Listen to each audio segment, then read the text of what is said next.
Kanchipuram Varamahalakshmi Silks, the Grand Banarasi Mela. First time ever in Hyderabad starting from November 1st.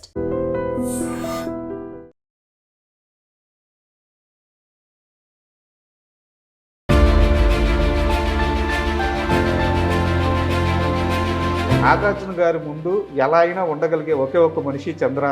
అయ్యో అంత కాదు కానీ ఇక్కడ అందరి దేవుడు, ఇక్కడ మీ దేవుడు.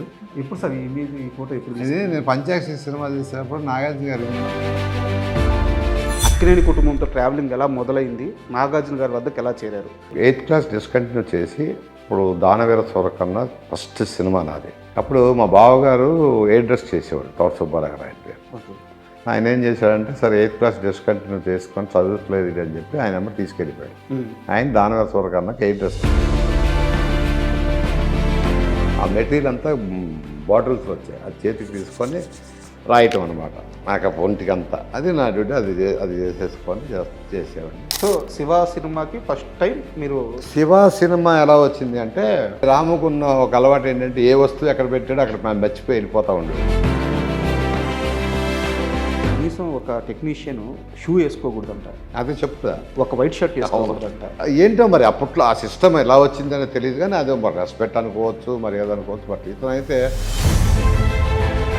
అంటే ఆర్జీవి చాలాసార్లు చెప్పారు నేను మోసం చేసి ఈ సినిమా స్టార్ట్ చేయించాను అని చెప్పేసి. అంత తెలియదు నాకు యాక్చువల్గా. ప్రాజెక్ట్ రెడీ అయింది అంతే. నాగార్జున గారి మేకప్ విషయానికి వస్తే ఇప్పుడు ఒక్కో ఆర్టిస్ట్కి ఒక్కో లుక్ బాగుంటుంది. రావాలి, మీరు ఆయనకి చాలా సంవత్సరాలు మేకప్ వేశారు కాబట్టి మీకు ఆయన ఏ ప్రొఫైల్ బాగా నచ్చుద్ది? స్ట్రైట్గా తీసుకోమంటా. శివ షూటింగ్ సమయంలో మీకు మర్చిపోలేని జ్ఞాపకం, ఆ రోజు జరిగిన ఇన్సిడెంట్ ఇప్పటికీ నాకు కళ్ళ ముందు నేను చెప్పాల్సి వస్తే ఏ ఇన్సిడెంట్ చెప్తారు? చిన్నతో చేజ్ చేస్తున్నాం, కంగని సౌండ్ అనుగుణంగానే అయిపోయాడు రేడు అనుకున్నాం. మర్చిపోయింది ఏంటంటే ఆ కొట్టుకుంటే పాపం. ఇక నాగార్జున అంటే చంద్ర, చంద్ర అంటే నాగార్జున అనే ఒక పేరు పడిపోయిన ఆ మూమెంట్ ఏంటి? ఆ బాండింగ్ అంటే అది దాన్ని ఎట్లా చెప్పాలో తెలీదు. అన్న అనాలా, తమ్ముడు అనాలా.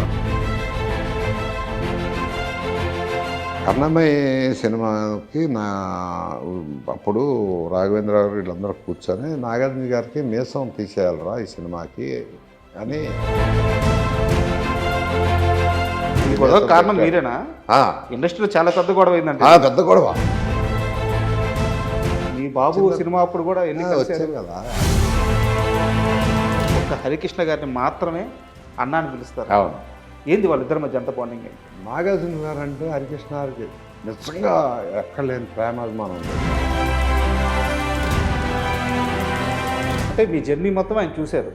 డే 1 మీకు మాట చెప్పారు, లాస్ట్ మాట్లాడింది ఇదే, ఆయన జాగ్రత్తగా ఉన్నావు కదా, జాగ్రత్తగా. ఒక 2 మాటలు మొత్తం మీ జీవితాన్ని ఫుల్ఫిల్ చేశారు.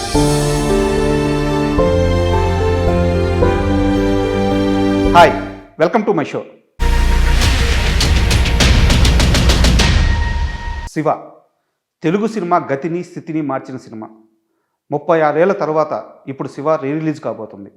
ఈ నేపథ్యంలో శివ సినిమాకి పనిచేసిన ప్రతి ఆర్టిస్ట్, ప్రతి టెక్నీషియన్ కెమెరా ముందుకొచ్చి తమ అనుభవాలు చెప్పుకుంటున్నారు. ఇదే నేపథ్యంలో నాగార్జున గారితో 35 సంవత్సరాలుగా ఆయన పర్సనల్ మేకప్ మ్యాన్గా పనిచేసిన చంద్ర గారు మనతో ఉన్నారు. ఆయన్ని నాగార్జున చంద్ర అని ఇండస్ట్రీలో పిలుస్తారనమాట. అక్కినేని కుటుంబంతో ఆయనది 45 ఏళ్ల ప్రయాణం. ఈ నేపథ్యంలో శివ సినిమాతో ఆయనకున్న అనుబంధాన్ని, ఆయనకున్న మెమరీస్ని, అలాగే నాగార్జున గారితో ఆయనకున్న ప్రయాణాన్ని పూర్తిగా అడిగి తెలుసుకుందాం. హాయ్ సార్, నమస్తే. నమస్తే.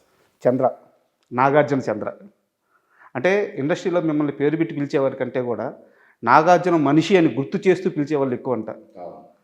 సో ఎలా సార్, అంటే ఇండస్ట్రీలోకి ఎలా వచ్చారు, అక్కినేని కుటుంబంతో ట్రావెలింగ్ ఎలా మొదలైంది, నాగార్జున గారి వద్దకు ఎలా చేరారు, ఇది ఒక్కసారి చెప్పండి సార్. నేను 8th క్లాస్ డిస్కంటిన్యూ చేసి అప్పుడు దానవీర సూరకన్న ఫస్ట్ సినిమా నాది.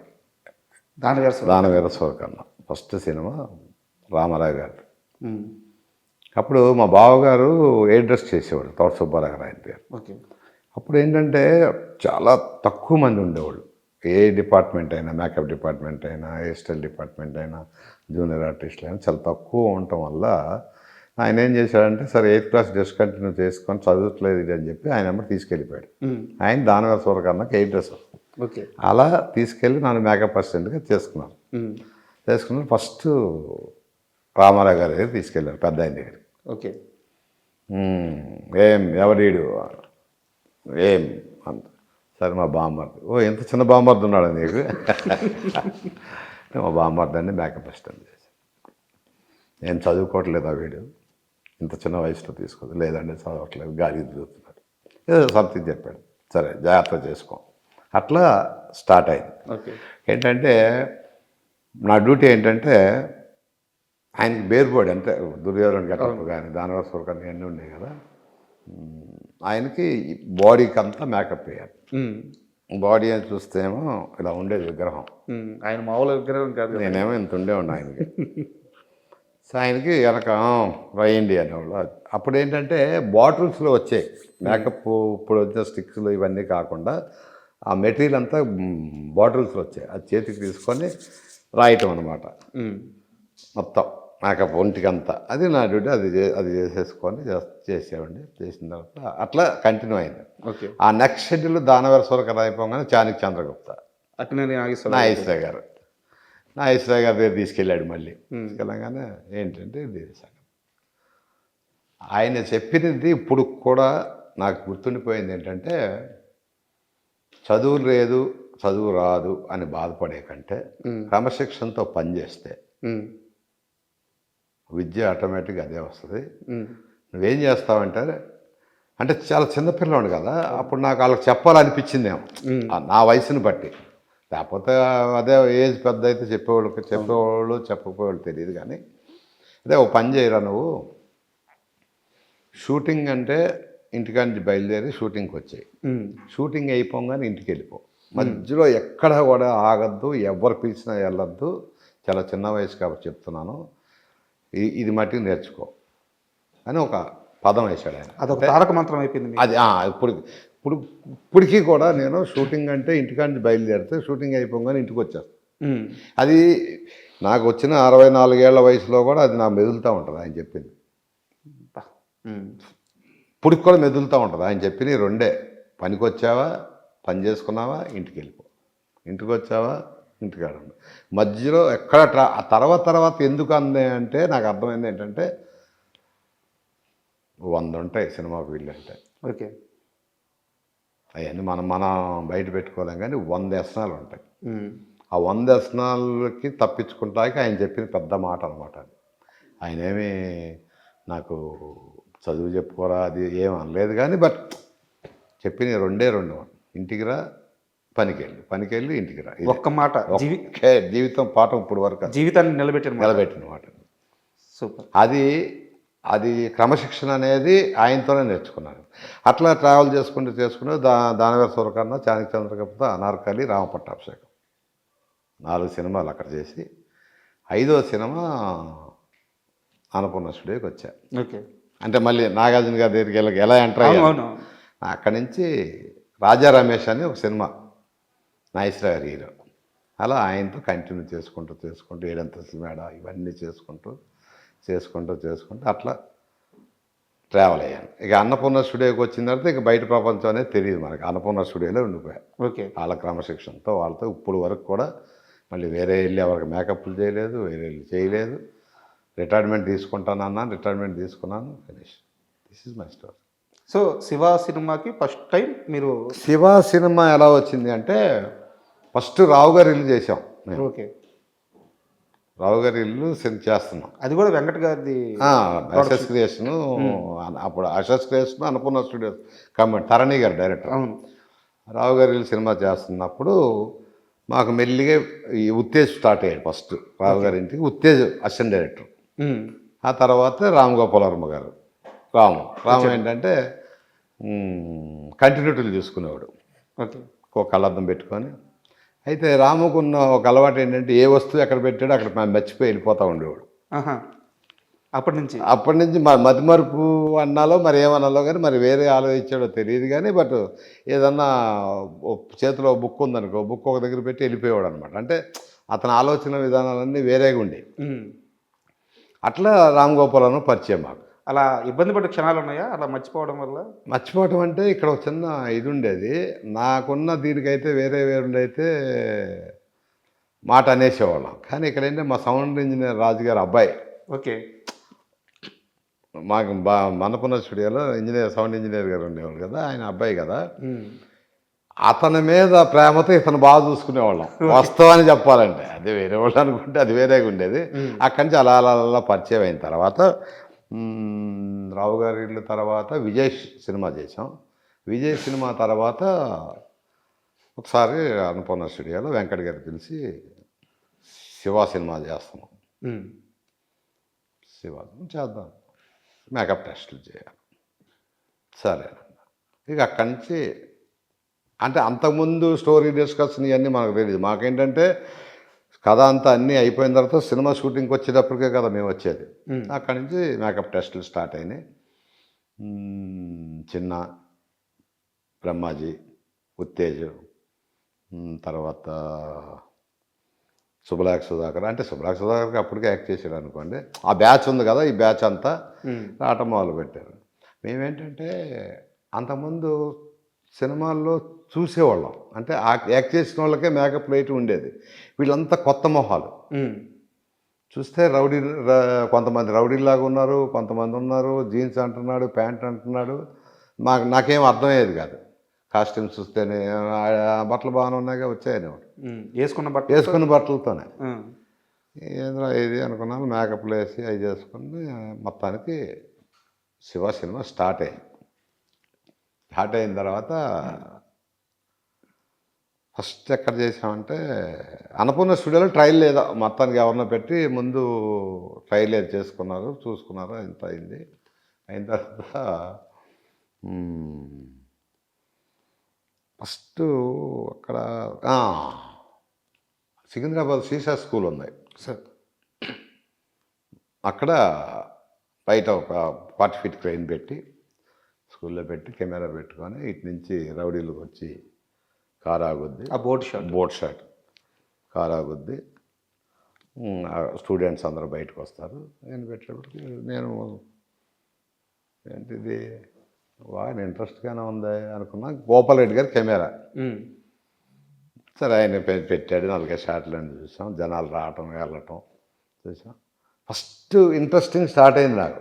అంతకుముందు ఏంటంటే డైరెక్టర్ల దగ్గర పని చేసాం, ఇట్లు ఇచ్చాం, కానీ క్లారిటీగా ఉండేది కాదు, మాకు తెలిసేది కాదు. సెట్లో ఉన్నా కూడా మాకు అర్థమయ్యేది కాదు. ఏదో షార్ట్ డైలాగ్ చెప్తున్నా తీస్తున్నారు. ఇదేమైపోయిందంటే ఇతని దగ్గర ఉన్న గొప్ప విషయం ఏంటంటే రాము గారి దగ్గర మాకు అప్పుడు కొన్ని క్రమశిక్షణలు ఉండే. కో డైరెక్టర్ వచ్చినా మాట్లాడకూడదు, అసిస్టెంట్ డైరెక్టర్లతోనే మాట్లాడాలి, హీరోలు వస్తే పక్కకి వెళ్ళాలి, డైరెక్టర్ దగ్గరికి దరిదాపులకి వెళ్ళకూడదు, హీరోయిన్కి అంటే ఒక మోసలో పెరిగాం మేము అప్పటి వరకు ఇండస్ట్రీ. ఇప్పుడు ఏమైపోయిందంటే ఈయన వచ్చిన తర్వాత, రాము గారు వచ్చిన తర్వాత పిలవటం, బుధ చేయటం, నాకు ఇలా కావాలి చంద్ర, నాకు ఇలా కావాలి అంటే మనలో ఒక టెక్నీషియన్ కలిసిపోయాడు. అంటే డైరెక్టర్ లాగా మాకు అనిపించలే. ఆ షాట్ పెట్టేటప్పటికి ఇంట్రెస్ట్ అనిపించింది. ఫస్ట్ షాట్ అది. ఆ బోర్డు నుంచి అలా దిగి వచ్చి హీరో ఎంటర్ అయిన తర్వాత వాళ్ళు రావటం తీసేటప్పటికి ఇదేదో ఉంది. ఇది అక్కడి నుంచి ఆ సీసా స్కూల్లోనే అన్ని ఫైట్లు కానీ, జెఈ కానీ, సైకిల్ చైన్ తీయటం కానీ ఇదంతా అక్కడి నుంచి మాకు కొద్ది నమ్మకం. అంటే డైరెక్ట్ అప్పుడు నమ్మటానికి మనం ఎవరం, సినిమా కదా, అప్పుడు ఇతను డైరెక్టర్ కాదా అంటే ఈ రోజుల్లో అనుకుంటాం నమ్మకం ఉందా లేదా. అప్పుడు సినిమా చేస్తున్నాం అంతే, మాకు ఇంట్రెస్ట్ అనిపించింది. నమ్మకం లేదు అనేది అంత పెద్దోళ్ళం కాదు కదా, సినిమా డైరెక్షన్ చేస్తాడా లేదా అనేది మనకి అంత కాదు, బట్ ఇంట్రెస్టింగ్ ఉంది. మీరు ఇందాక ఒక మాట అన్నారు, అంటే ఆ రోజుల్లో ఎలా ఉండేదంటే డైరెక్టర్లు వస్తే కలవకూడదు, వాళ్ళని విష్ చేయకూడదు, లేకపోతే హీరోల దగ్గరికి వెళ్ళకూడదు అని చెప్పేసి. నేను ఇంకోటి విన్నాను, అప్పట్లో కనీసం ఒక టెక్నీషియన్ అంటే షూ వేసుకోకూడదంట, అది చెప్తా, ఒక వైట్ షర్ట్ వేసుకోకూడదంట. అవును, అంటే అంత ఇదిగా ఉన్నప్పుడు రాము ఇవన్నీ బ్రేక్ చేశాడు. నేను చెప్తున్నా, అదే చెప్తా. షూ వేసుకుని వచ్చినప్పుడు ఎట్లా అంటే ఆఫీస్కి వెళ్ళామంటే చేతులు కట్టుకొని ఉండాలి, షూ వేసుకొని లోపల రాగాలి, చెప్పులు వేసుకొని లోపల రాకూడదు. అంటే ఏంటో మరి అప్పట్లో ఆ సిస్టమ్ ఎలా వచ్చిందని తెలియదు, కానీ అదే మరి రెస్పెక్ట్ అనుకోవచ్చు, మరి ఏదనుకోవచ్చు. బట్ ఇతను అయితే షూ ఇప్పితే తిట్టేవాడు. ఓకే, మంచి బట్టలు వేసుకోకపోతే తిట్టేవాడు. ఏంటి ఆ బట్టలు ఏంటి, మంచిగా వేసుకోవచ్చు కదా, జీన్స్ వేసుకోవచ్చు కదా. అంటే ఆ సిస్టమ్ మారిపోయిందండి. శివ తర్వాత నిజం చెప్పాలనుకుంటే సినిమానే కాదు, మాలో కూడా చేంజ్ వచ్చింది. ఓకే. అప్పుడేంటి, నువ్వు మేకప్ మ్యాన్ అంటే మేకప్ వేసి పక్కన ఉండాలి అంతే, వేరే ఏం చేయకూడదు. పిలిస్తే వెళ్ళాలి, పిల్లలతో పక్కన ఉండాలి. ఇక్కడ ఏమైపోయింది అంటే, ఈయన వచ్చిన తర్వాత మేకప్ మ్యాన్ లేదు, కాస్ట్యూమ్ లేదు, ఒక సెట్ అసిస్టెంట్ కాదు, సమస్తం పనులు చెప్తూ ఉండేవాడు. అంటే అంతా ఒక టీం. అంతా ఒక టీం. వంశీ కానీ, నేను కృష్ణవంశీ కానీ, తేజ కానీ, రమణ కానీ, ఉత్తేజ్ కానీ, ఏది అడిగినా పటా పటా పటా పటా పనులు చేసుకుంటాం. ఇది మనది అని కదా, అట్లా బాగా మర్జ్ అయిపోయాం సినిమా. అంటే ఒక వ్యక్తిని తక్కువగా చూడడం, అసలు లేదు, తక్కువగా చూస్తాం, అతను ఎందుకు వచ్చాడు, ఇదే అసలు భేదాలు అనేవి లేవు. ఓకే. సో దాంతో మీ పని ఇంకా పీక్స్కి వెళ్ళి ఫిక్స్ కంటే ఫ్రీడమ్ వచ్చింది. ఫస్ట్ ఏంటంటే ఫ్రీడమ్ వచ్చింది. కట్టుకొని, చేతులు కట్టుకొని, భయభక్తులు ఉండాలి, ఉండకూడదని కాదు, బట్ అది హెవీ భయం. వస్తున్నారంటే అమ్మ అని పక్కకి వెళ్తాం. రాఘవేంద్ర గారు వస్తున్నారంటే అంటే అది ఒక విధంగా అలా పెంచారు మమ్మల్ని ఇండస్ట్రీలో. అది పెంచడం రైట్ ఆర్ రాంగ్ అని నేను చెప్పను, కానీ సరే అదొక తరం అండి. అది ఆ భయభక్తులు కానీ, అది కానీ భయం, దాన్ని భయభక్తులు అంటారో ఇంకోటి అంటారో మనకైతే తెలియదు. కానీ వాస్తవానికి ఈ శివ దగ్గర నుంచి చెప్పాలి అనుకుంటే చేంజ్ అక్కడి నుంచి మొదలైంది. చేంజ్ మొదలైపోయింది. అండ్ మీరు శివ సినిమాకి చాలామంది ఆర్టిస్టులకి మేకప్ టెస్ట్ చేసింది మీరే. అవును, ఫస్ట్ టైం. అవును. వాళ్ళలో చాలా మందిని వీళ్ళని తీసుకోండి, వీళ్ళు వర్కౌట్ అవుతారని చెప్పి చాలా గట్టిగా చెప్పారట. గట్టిగా చెప్పింది జేడీకి చెప్పాను, రాము గారితో. జేడీ చక్రవర్తి ఏంది అసలు అంటే, జేడీ చక్రవర్తి రాము గారు ఏం చెప్పారంటే, కింద అన్నపూర్ణ స్టూడియోలో ఆఫీస్ ఉండేది. ఒక అతను వస్తున్నాడు, క్యారెక్టర్ ఏంటో మనకు తెలియదు, మేకప్ టెస్ట్ చేయాలి చంద్ర అన్నాడు. అలాగని వెళ్తే జేడీ ఉత్తేజ్ తీసుకుని వస్తున్నాడు. ఓకే. జేడీని తీసుకొచ్చే చూసేటప్పటికి నాకు ఒక పుల్లాగా అనిపించాడు. ఫస్ట్ లుక్లోనే గడ్డం చూసి అప్పటి వరకు ఉన్నాయి అందరు, కానీ వీళ్ళు ఏదో సంథింగ్ చక్రవర్తిలో నాకు అనిపించి ఉత్తేజ్ తన వీడికి ఎందుకురా మేకప్ టెస్ట్, అవసరం లేదురా, బ్రహ్మాండంగా ఉన్నాడు రా, పెట్టుకోండిరా ఇలా చెప్పాను.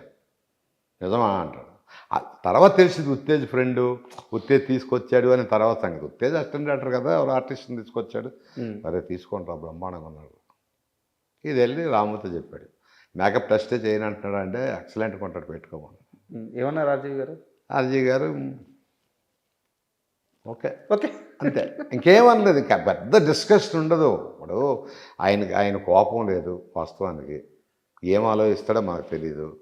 అతనికి ఎస్ అంటాడో నో అంటాడో కూడా తెలియదు. ఒకసారి అంటాడు, అంటే మనం అర్థం చేసుకోవాలి అంతే. రాము గారి దగ్గర ఉంది ఏంటంటే, ఎవరి మీద కోపడినట్టుగా నేను చూడాలి. ఓకే. నేను దగ్గర రాము దగ్గర 8 సినిమాలు 9 సినిమాలు మేకప్ చీఫ్గా చేశాను. తర్వాత రంగీలా కానీ, క్షణక్షణం కానీ, రాత్రి, అంతం, దెయ్యం, ఇవన్నీ చేసుకున్నా. రాము గారి దగ్గర మరి 8-9 సినిమాలు చేశాను. సో ఇదే బిహేవియర్ ఎప్పుడు ఇప్పుడు కూడా ఎవరిని ఏమీ అనడు. నాకు తెలిసి వాళ్ళని కోపడటం లేదా ఇక్కడ చెప్పటం అలాంటి వ్యక్తి కాదు. అతని పనేదో అతనిదండి, అతను కావాల్సింది అతను తీసుకుంటాడు అంతే, మిగతా వాటికి వెళ్ళాడు రాము. శివ సినిమాకి ఫస్ట్ టైం మీరు మేకప్ వేస్తున్నారు. నాగార్జున గారికి అంతకుముందు మీరు అసిస్టెంట్గా వేసి ఉండొచ్చు. అవును. కానీ శివ విషయంకి వచ్చేలేకే చాలా రియలిస్టిక్గా అవును రాము అలా కోరుకున్నారు. సో అంతకుముందు వేసిన మేకప్కి ఈ సినిమా మేకప్కి తేడా ఏంటి? అంతకుముందు మేకప్ ఏంటంటే ప్యాన్ కేకులు, ప్యాన్ స్టిక్లు చాలా వేసేసి షేడ్ అని అదని ఇదని ఒక ఐబ్రోస్ దిద్దటాలు, అంటే ఎప్పుడు డీటెయిల్డ్గా చేసుకుంటూ వచ్చాం. కళ్ళ కింద బ్లాక్ రాయటం, నోస్ కట్ చేయటం, ఇట్లా అంటే ఒరిజినాలిటీని తప్పించి ఒక అందాన్ని క్రియేట్ చేసేవాళ్ళం. అర్థమైంది. అంతే కదా. మేకప్ హెవీగా ఉండేది. మేకప్ హెవీగా ఉండేది అంటే ఎక్కడికి డీటెయిల్స్గా ఉండేవి. ఈయన వచ్చిన తర్వాత ఏమన్నాడంటే, చంద్ర నాకు అలా కాదు, నాగార్జున గారి లాగా ఉండాలి అంటే, అప్పుడు ఏం చెప్పాడంటే, సాంగ్ వచ్చిందంటే లిప్స్టిక్ వేయాలి, చాలా గందరగోళంగా ఉండేది. బాబు ఇలా చూసావా నేను చెప్పానా అన్నాడు. జీన్ ప్యాంట్లు ఇట్లా రకరకాలుగా అన్నీ వచ్చేసి, సరే ఏం లేదు, సింపుల్గా ఒకే ఒక స్టిక్ తీసుకొని ఎక్కడైతే మనకి హై బ్లాక్ దగ్గర అక్కడ చేసుకొని ఒరిజినల్ షేడ్ వేసి వదిలేసా, ఇది నాకు కావాలి అంతే. నాగార్జున గారు నాగార్జున గారి ఫీలింగ్ ఏంటప్పుడు? నాగార్జున గారి ఫీలింగ్ ఏంది, అంతకుముందు చెప్పేవాడు నాకు, ఈ లిప్స్టిక్లు ఎందుకురా, ఈ కనుబొమ్మ దిద్దుతావు ఎందుకురా, ఇవన్నీ వద్దురా అని చెప్తా ఉండేవాడు. వేరే సినిమాలకి చెప్తాండే, కాదండి పాట వచ్చిందంటే గ్లామర్గా ఉండాలి, లిప్స్టిక్ వేయాలి, పెన్సిల్తో ఇవన్నీ చక్కగా అంత డీటెయిల్డ్ వర్క్ అనమాట, ఐబ్రోస్ ఉండాలి, అవి ఉండాలి అని చెప్పాడు. ఆయన అంటా ఉండేది, వద్దురా లిప్స్టిక్లు వద్దు, ఈ ఐబ్రోస్ వద్దురా, న్యాచురల్గా వద్దురా అంటే ఆయన అవన్నీ ఉండదండే సినిమా అండే అనేవాడిని. తర్వాత అలా దుఃఖించి నేను చెప్పానా అన్నాడు. వచ్చాడు ఆర్జీవి చూసుకున్నాడు. చూసుకున్న తర్వాత ఇక అక్కడి నుంచి మేకప్ కూడా మారిపోయింది. ఇండస్ట్రీ ఇప్పుడు వరకు అంతే. ఆ ప్యాన్ కేకులు, ప్యాన్ స్టిక్లు ఇవన్నీ పోయినాయి. లిప్స్టిక్లు అన్నీ పోయినాయి. ఆడవాళ్ళకే తప్ప జెంట్స్కి అనేది అసలు లేవు ఇప్పుడు వరకు. తర్వాత సరే ఇవన్నీ న్యాచురల్ మేకప్ ఇదంతా బాగానే ఉంది. తర్వాత మన వివేకానంద కాలనీలో లైట్ హౌస్ అని చెప్పి ఒక ఇరానీ కేఫ్ ఉండేది. అక్కడ ఫైట్ సీన్ పెట్టారు. నాగార్జున గారు అదే ఆ కప్పుతో కొట్టి అవును పేది మీద కొట్టాడు కదా, ఇక్కడ నెక్లెస్ పెట్టి పెట్టుకున్నాడు. అంతా వచ్చిన తర్వాత చంద్ర అన్నాడు. అంటే వెళ్ళా, చంద్ర ఇప్పుడు నెక్లెస్తో ఫైట్ బాబు ఒకటి కొడతాడు, నాకు ఈ పెదవి ఇలా పగిలిపోవాలి అన్నాడు. పెదవి చిట్లిపోవాలి అన్నాడు. నాకు స్టార్ట్ అయింది, మరి ఇదేంట్రా పెదవి చిట్లిపోవటం అంటాడు. అంతకుముందు జస్ట్ బ్లడ్ వేసేవాళ్ళ అంతే. అంతకుముందు ఏదో కొబ్బరి వేసి వేసేసేవాళ్ళం. ఇది అంటే సార్ ఇది అని చెప్తే ఆయనే నాగార్జున గారు మన రాము గారి దగ్గర ఒక అమ్మాయి ఎవరో ఉండేవాళ్ళండి. ఆ అమ్మాయి వ్యాక్స్ తెచ్చింది. అసిస్టెంట్ డైరెక్టర్ ఏదో పేరు మర్చిపోయా. ఒక వ్యాక్స్ తెచ్చింది. ఫస్ట్ వ్యాక్స్ అంటే ఓహో అని ఆ వ్యాక్స్తో వేసిన తర్వాత అమలా మేడం గారు ఎవరో ఉన్నారు, కొద్దిగా ఆమె కూడా హెల్ప్ చేసినట్టు వేసి ఇక్కడ బ్లడ్ వేసేటప్పటికి పర్ఫెక్ట్ మ్యాచ్ అయింది. అప్పుడు మెమరీ వచ్చింది, ఓహో మనం వేసేది మేకప్ కాదు, మేకప్లో చాలా ఉన్నాయి. నాకు నేనే ఆశ్చర్యపోయా, ఓహో వెరీ గుడ్. ఇక అక్కడి నుంచి స్టార్ట్ చేశానండి. అంటే నన్ను మార్చాడు అంతే కదా. నేను వేసిన దానవీర సూరకర్ణ మేకప్ అంటే గొప్పదే. దానవీర సూర ఆ మేకప్లు వేరు. ఇప్పుడు వచ్చిన ట్రెండ్కి మేకప్ డిఫరెంట్గా మార్చేటప్పటికి ఇక అక్కడి నుంచి దెబ్బల మీద ఇంట్రెస్ట్ స్టార్ట్ అయింది నాకు. ఏ షూటింగ్ చేసిన ఏం చేసిన దెబ్బ వేసిన ముందు నా సినిమాలో నాకు అరే ఉత్తేజ్ నా దెబ్బ బాగా కనపడుతుందా, నా బ్లడ్ బాగా కనపడుతుంది అడిగేవాడు అనమాట. అంటే అక్కడి నుంచి ఇంట్రెస్ట్ పెరిగిపోయింది బాగా. ఇంట్రెస్ట్ అంటే ఎట్లా అంటే ఇక ఆడుకున్నా మేకప్. అది అండ్ శివ సినిమా విషయానికి వస్తే ముందుగా చెప్పుకోవాల్సింది ఆ సినిమా ప్రాజెక్ట్ ఎలా స్టార్ట్ అయింది అనే విషయం చాలా గందరగోళం ఉంటుంది. అంటే ఆర్జీవి చాలాసార్లు చెప్పారు, నేను మోసం చేసి ఈ సినిమా స్టార్ట్ చేయించాను అని చెప్పేసి. నాకు తెలియదు అది మార్చి ఆయన ఎట్లా అంటే అంత మనకి ఇది లేదు. ఇది సినిమా ప్రాజెక్టు వాడు నాగార్జున గారితో రాము ఏం మాట్లాడాడు, వెంకట్ గారితో ఏం మాట్లాడారు, సురేంద్ర గారితో ఏం మాట్లాడారు, ఇదంతా ఇంటర్నల్ కదా. మనకి అది ప్రాజెక్ట్ ఎలా స్టార్ట్ అయ్యింది, రాము గారి కథ ఏం చెప్పాడు, వీళ్ళు కథ వేసాడు, అంత తెలియదు నాకు. యాక్చువల్గా ప్రాజెక్ట్ రెడీ అయింది అంతే. అప్పట్లో సరే ప్రాజెక్ట్ ఎలా స్టార్ట్ అయింది పక్కన పెడితే, మూవీ స్టార్ట్ అవుతున్నప్పుడు చాలామంది ఈడెవడో ఇంగ్లీష్ మాట్లాడుతున్నాడు వాళ్ళు పడేసాడు, ఇది ఒక టాక్ అయితే నడిచింది కదా. అంటే ఇది మా శివనాయేశ్వరరావు చేసిన పని ఇది. అవునా? ఇది వాస్తవం చెప్పాలంటే శివనాయేశ్వరరావు వచ్చి శివనాయేశ్వరరావుకి నాకు పరిచయం ఉంది, రావు గారి ఇల్లు కాడి నుంచి పరిచయం ఉంది. మీ బాస్ కొద్దిగా ఇంగ్లీష్ మాట్లాడితే పడిపోతాడా అనేవాడు నాతో. ఏం ఇంగ్లీష్ అండి ఏంటండి అంటే, కాదురా ఇంగ్లీష్లో కథ చెప్తే ఎట్లున్నాడురా అనేవాడు. రాము ఇంగ్లీష్ మాట్లాడుతుండేవాడు. అంటే ఇంగ్లీష్లో కథలు చెప్తే అంటే ఇంగ్లీష్లో కథలు చెప్తే ఓకే చేసేస్తాడు నాగార్జున గారు అని ఒక ప్రాప్కాన్ స్టార్ట్ చేసింది శివనాయేశ్వరరావు. ఇంగ్లీష్లో చెప్పగానే ఎట్టా ఈనేజ్ పడిపోతారు ఎవరైనా. కథ బాగుంది, మా రాజుగారి అబ్బాయి, మాకు ఒక బాండ్ ఉంది సౌండ్ రాజు గారితో, కృష్ణరాజు గారితో. దాంతో ఒకటి రెండు సార్లు వాళ్ళు కలిసి ఉంటారు, కథ చెప్పి ఉంటాడు, ఆ కథ ఈ కథ ఫ్రెండ్షిప్లో ఓకే చేసుకుంటారు ఏదైనా కూడా. ఇది ఇంగ్లీష్లో కథ చెప్తే ఓకే చేస్తాడనేది శివనాయేశ్వరరావు చేసిన పని ఇదంతా. అంతే తప్ప ఇంగ్లీష్లో కథ చెప్తే ఎవరు ఒప్పుకోడాడు, ఎవడో ఒప్పుకోడు. ఆయన అట్లా చెప్తా ఉంటాడు. అండ్ నాగార్జున గారి మేకప్ విషయానికి వస్తే ఇప్పుడు ఒక్కో ఆర్టిస్ట్కి ఒక్కో లుక్ బాగుంటుంది. అవును.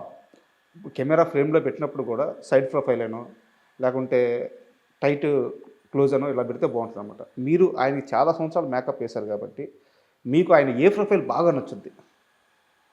అంటే ఎక్కువ ఏంటంటే నేను స్ట్రైట్గా తీసుకోమంటా. ఓకే. అంటే ఈ ప్రొఫైల్ ఇట్లా ఇట్లా కంటాడు. ఎందుకంటే ఆయనది కోలమొహం. అది చాలామంది హీరోలకు ఉండదు. అవును. చాలా తక్కువ మందికి ఉంటుంది. ఈ షేప్ అనేది అలా అలా గడ్డం కానీ అది కానీ దాన్ని కోలమొహం అంటారు కదా. అది ఐస్ ఒకటి డిఫరెంట్ ఐస్. అందుకని స్ట్రైట్గా తీసుకుంటే ఆయన అందంగా ఉంటాడు. చాలామంది ఏం చేస్తారంటే ఎప్పుడు కూడా ఒకటి గుర్తుపెట్టుకెళ్తాడు, స్ట్రైట్ ఈ ప్రపోజల్ కాకుండా ఇలా తిప్పమన్నాడు అంటే ఈ ఫేస్లో లోపం ఉన్నట్టే. కొద్ది యాంగిల్ అలా మారుస్తారు, అప్పుడు అందంగా కనపడతాను కెమెరా మ్యాన్లో. కానీ ఈయన దగ్గర ఉన్న గొప్ప అందగాడు ఏంటంటే స్ట్రైట్ ఫార్ట్ టు ఫార్ట్.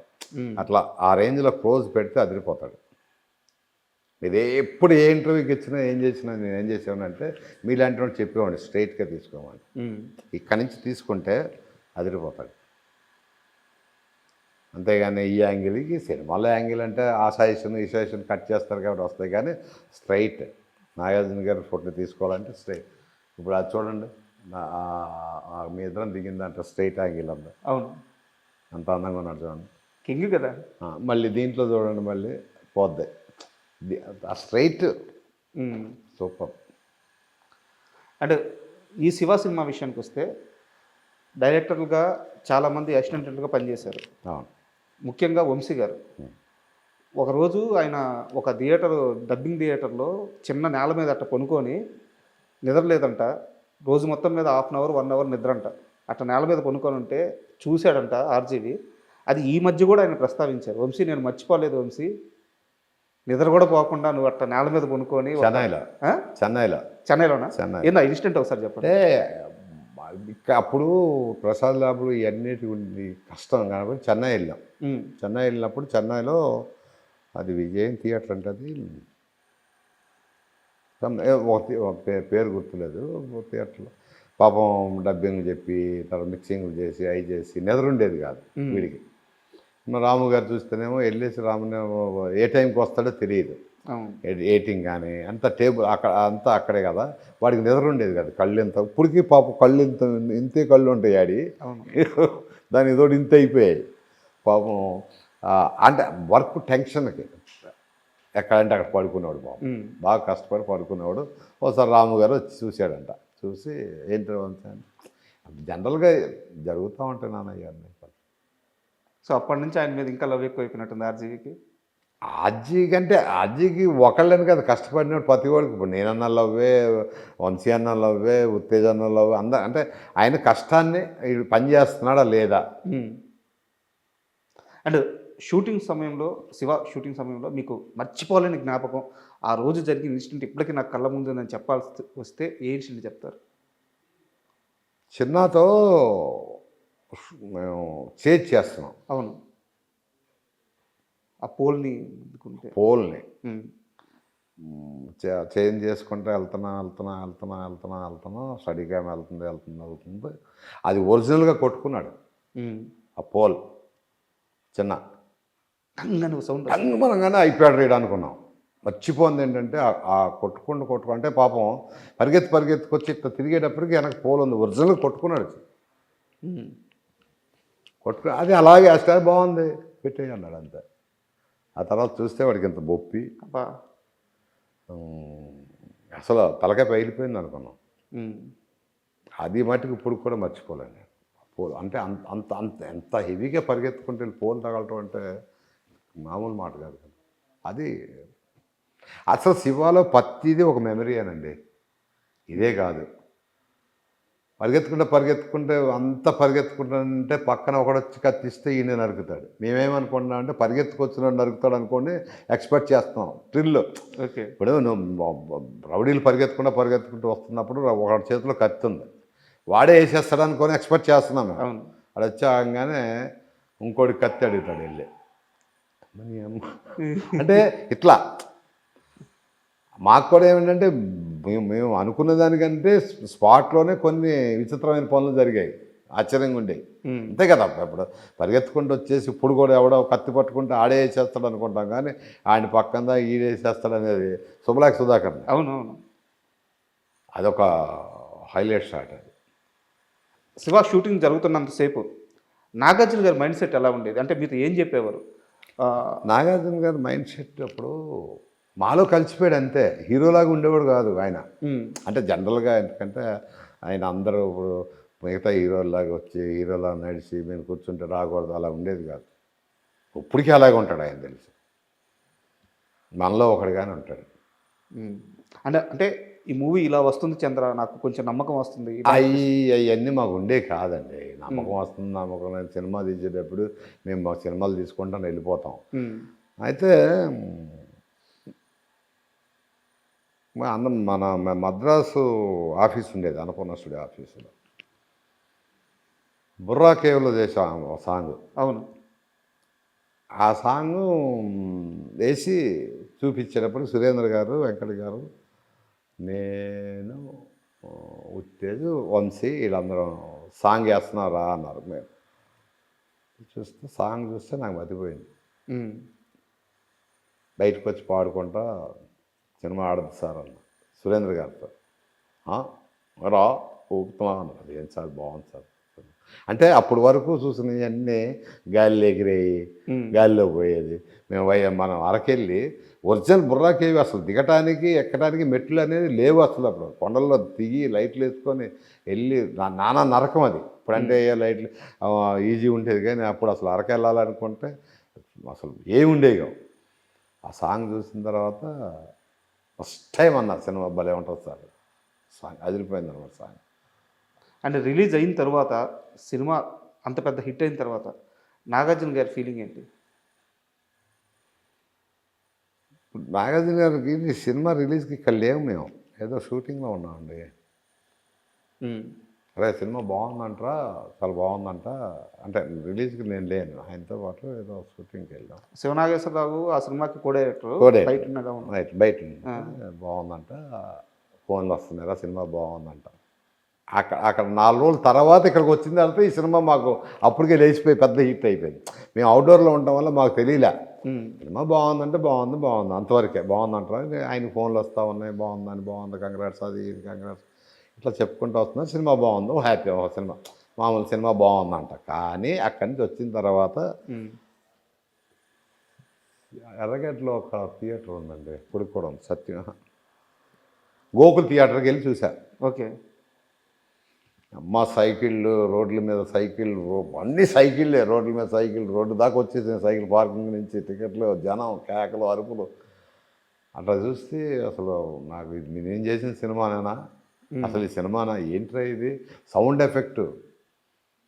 అంతకుముందు ఏదో వచ్చి ఇవన్నీ లేవు, దడ దడ దడ దడ దడ దడ అంటుంటే గుండె దడ్ దడ్ దడ్ దడ్ దడ్ దడ్ అంటే మేము పని చేసాం ఈ సినిమాకి అనేది మర్చిపోయాను నేను. మీరు ఒక ఆడియన్ అయిపోయా.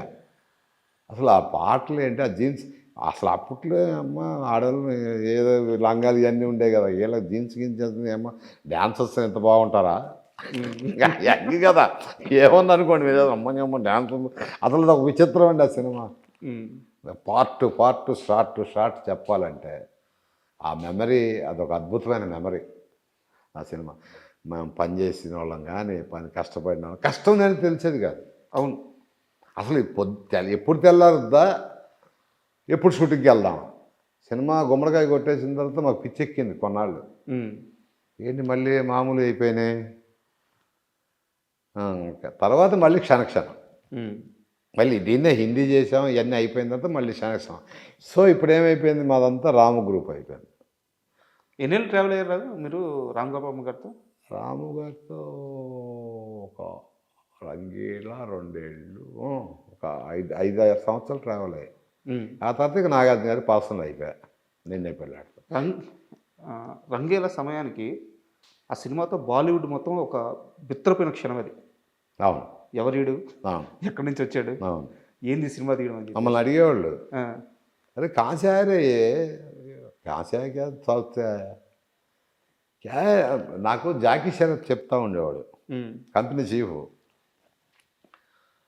अरे क्या है रे तनहा तनहा तनहा कितना दिन निकालता रे क्या रे किधर से लेके आए रे పద్దాక మేము ఏం చేసి ఏది పెట్టినా ఏదన్నా తనహా తనహా ఈ సాంగ్ వేసేవాళ్ళం, ఈ షూట్ చేస్తూ ఉండేవాళ్ళం. అమెరికాని గెటప్ వేసింది కూడా నేనే దానికి. ఆ గడ్డం ఉండేది తన గడ్డం పెట్టి స్కార్ వేసి ఒక రామోయే విచిత్రమే. అంటే అంటే ఇప్పుడు మేము చాలా చిన్న వయసు సార్. ఇప్పుడు మన సినిమాలు బాలీవుడ్ లేకుంటే బయట దేశాలు ఇట్లా ఆడుతున్నప్పుడు మన డైరెక్టర్ల గురించి గొప్పగా చెప్తుంటే మాకు చాలా గర్వంగా ఫీల్ అవుతుంటాం. బట్ నేను అది స్టార్ట్ చేసింది ఆయన, మీరు దానికి ప్రత్యక్షంగా పనిచేశాను కాబట్టి ఎంత గర్వంగా ఉండేదంటే షూటింగ్ చేస్తున్నప్పుడు డైరెక్టర్ కొనే వై అన్నాడు రామ్ గోపాల్ వర్మ అంటే అంత అంత ప్రౌడ్గా చెప్పాను. నేను చెప్పేవాడిని రామ్ గోపాల్ వర్మ, ఓ వర్మ శివాని కాలేనా, శివాని కాల, అరే కిక్కు అంటే ఆ పేరు చెప్పుకోవడానికి కూడా మాకు అంత గర్వంగా ఉండేది. రామ్ గోపాల్ రామానం, రామ్ గోపాల్ వర్మ అనేది బేస్ వాయిస్ అని చెప్పేవాడిని అక్కడ వాళ్ళతో. దగ్గర దగ్గర ఒక సంవత్సరాలు ఉన్నాం బాంబేలో రంగీలా టైంలో. ఆ పేరులో ఒక మెసేజ్ ఉంది. ఇంకోటి ఏంటంటే కనికట్టు, ఎవరిని ఏమనేవాడు కాదు, చెయ్యాలనిపించేది మాకు. మరి మమ్మల్ని తిట్టేవాడు కాదు, చేయమనేవాడు కాదు, ఏమనేవాడు. రాము దగ్గర పక్కన నుంచుంటే ఒక వైబ్రేషన్, ఆ షాట్ ఎలా అంటే ఏం పెడుతున్నాను అదంటే ఏదో మొత్తానికి కాదు. మరి సినిమా ఆయన ముఖం, సినిమా రాము ముఖం. ఆ శివ రిలీజ్ అయిన తర్వాత ఆ సినిమాకి పనిచేసిన అసిస్టెంట్ డైరెక్టర్లు అందరూ బయటికి వెళ్ళి కార్లలో లేపేవాళ్ళు అంటే అంటే టెక్నీషియన్స్ కూడా అందరూ ఎవరంటే నేను, ఉత్తేజు, వంశీ, తేజ, తర్వాత ఒక జాన్ బాబు అని ఒకడు ఉండేవాడు. ఓకే, జాన్ బాబు పాపం ఉన్నాడో లేడో తెలియదు కానీ జాన్ బాబు అని సెట్ అసిస్టెంట్. 5 రాము. మేము ఎక్కడన్నా షూటింగ్ జరుగుతున్నప్పుడు రాము గారు ఎవరన్నా వెళ్తుంటే ఆయన వెనక మేము కూడా ఇలా కాలంలో వేసుకుని వెళ్తూ ఉండేవాళ్ళం. మీ అమ్మాయి ఇదేం రా శివ బ్యాచ్ అసలు మాకు అది ఒక వింత. శివ బ్యాచ్, శివాని అమ్మాయి ఒక్కొక్కడు ఇలా ఎత్తుకొని ఒక సినిమా అయిందో లేదు ఇట్లా కూడా అన్నోళ్ళు ఉన్నారు. ఒక సినిమా అయిపోయింది, సినిమాకే ఎంత ఇదా అని. అంటే సహజంగా అనుకుంటారు కదా. ఆయన ఎక్కడికి వెళ్ళినా ఆయన వెనక వెళ్తూ ఉండేవాళ్ళం. అంటే ఎందుకు వస్తున్నారు మీరు అనేవాడు కాదు, ఎలా పోతూ ఉండేవాళ్ళం అంతే. అప్పుడు షూటింగ్ తక్కువగా నానా. అండ్ శివ బ్యాచ్ అనేవాళ్ళు మమ్మల్ని. శివ బ్యాచ్, జేడీ కానీ నేను కానీ అసలు అది చెప్తే ఇప్పుడు కూడా ఆనందం చూడ ఎలా వస్తుందంటే కలవండి. అది ఇది ఒక మీ మొహం వెలిగిపోతుంది. అది అసలు అది వేరు. క్రికెట్ మధ్య బ్రేక్ టైంలో క్రికెట్ ఆడేవాళ్ళం. చక్కటి ఫుడ్డు, జనాల్ని కానీ అది కానీ అసలు అది లేదండి. అలాంటిది ఇప్పుడు కష్టం. శివ తర్వాత జేడీ చక్రవర్తి స్థాయి చాలా పీక్స్కి వెళ్ళిపోయింది. అయితే జేడీ చక్రవర్తితో మీకు మాత్రం చాలా పర్సనల్గా కొన్ని అనుభవాలు ఉన్నాయి, ఇప్పుడు దాకా ఎవరికి చెప్పలేదు అని తెలిసింది. చెప్పింది ఏంటంటే జేడీ తర్వాత నేటి సిద్ధార్థ కదా, నేటి సిద్ధార్థ చేస్తున్నాడు. మేమంతా ఒకే హోటల్లో ఉన్నాం చెన్నైలో. నేను ఏదో షూటింగ్కి వెళ్ళాను, వాడు నేటి సిద్ధార్థకి దేనికి వచ్చాడు. అందరం ప్యాక్ ఆడుతున్నాం. ఓకే, ఎవరెవరు? మా బ్యాచ్ ఏదో.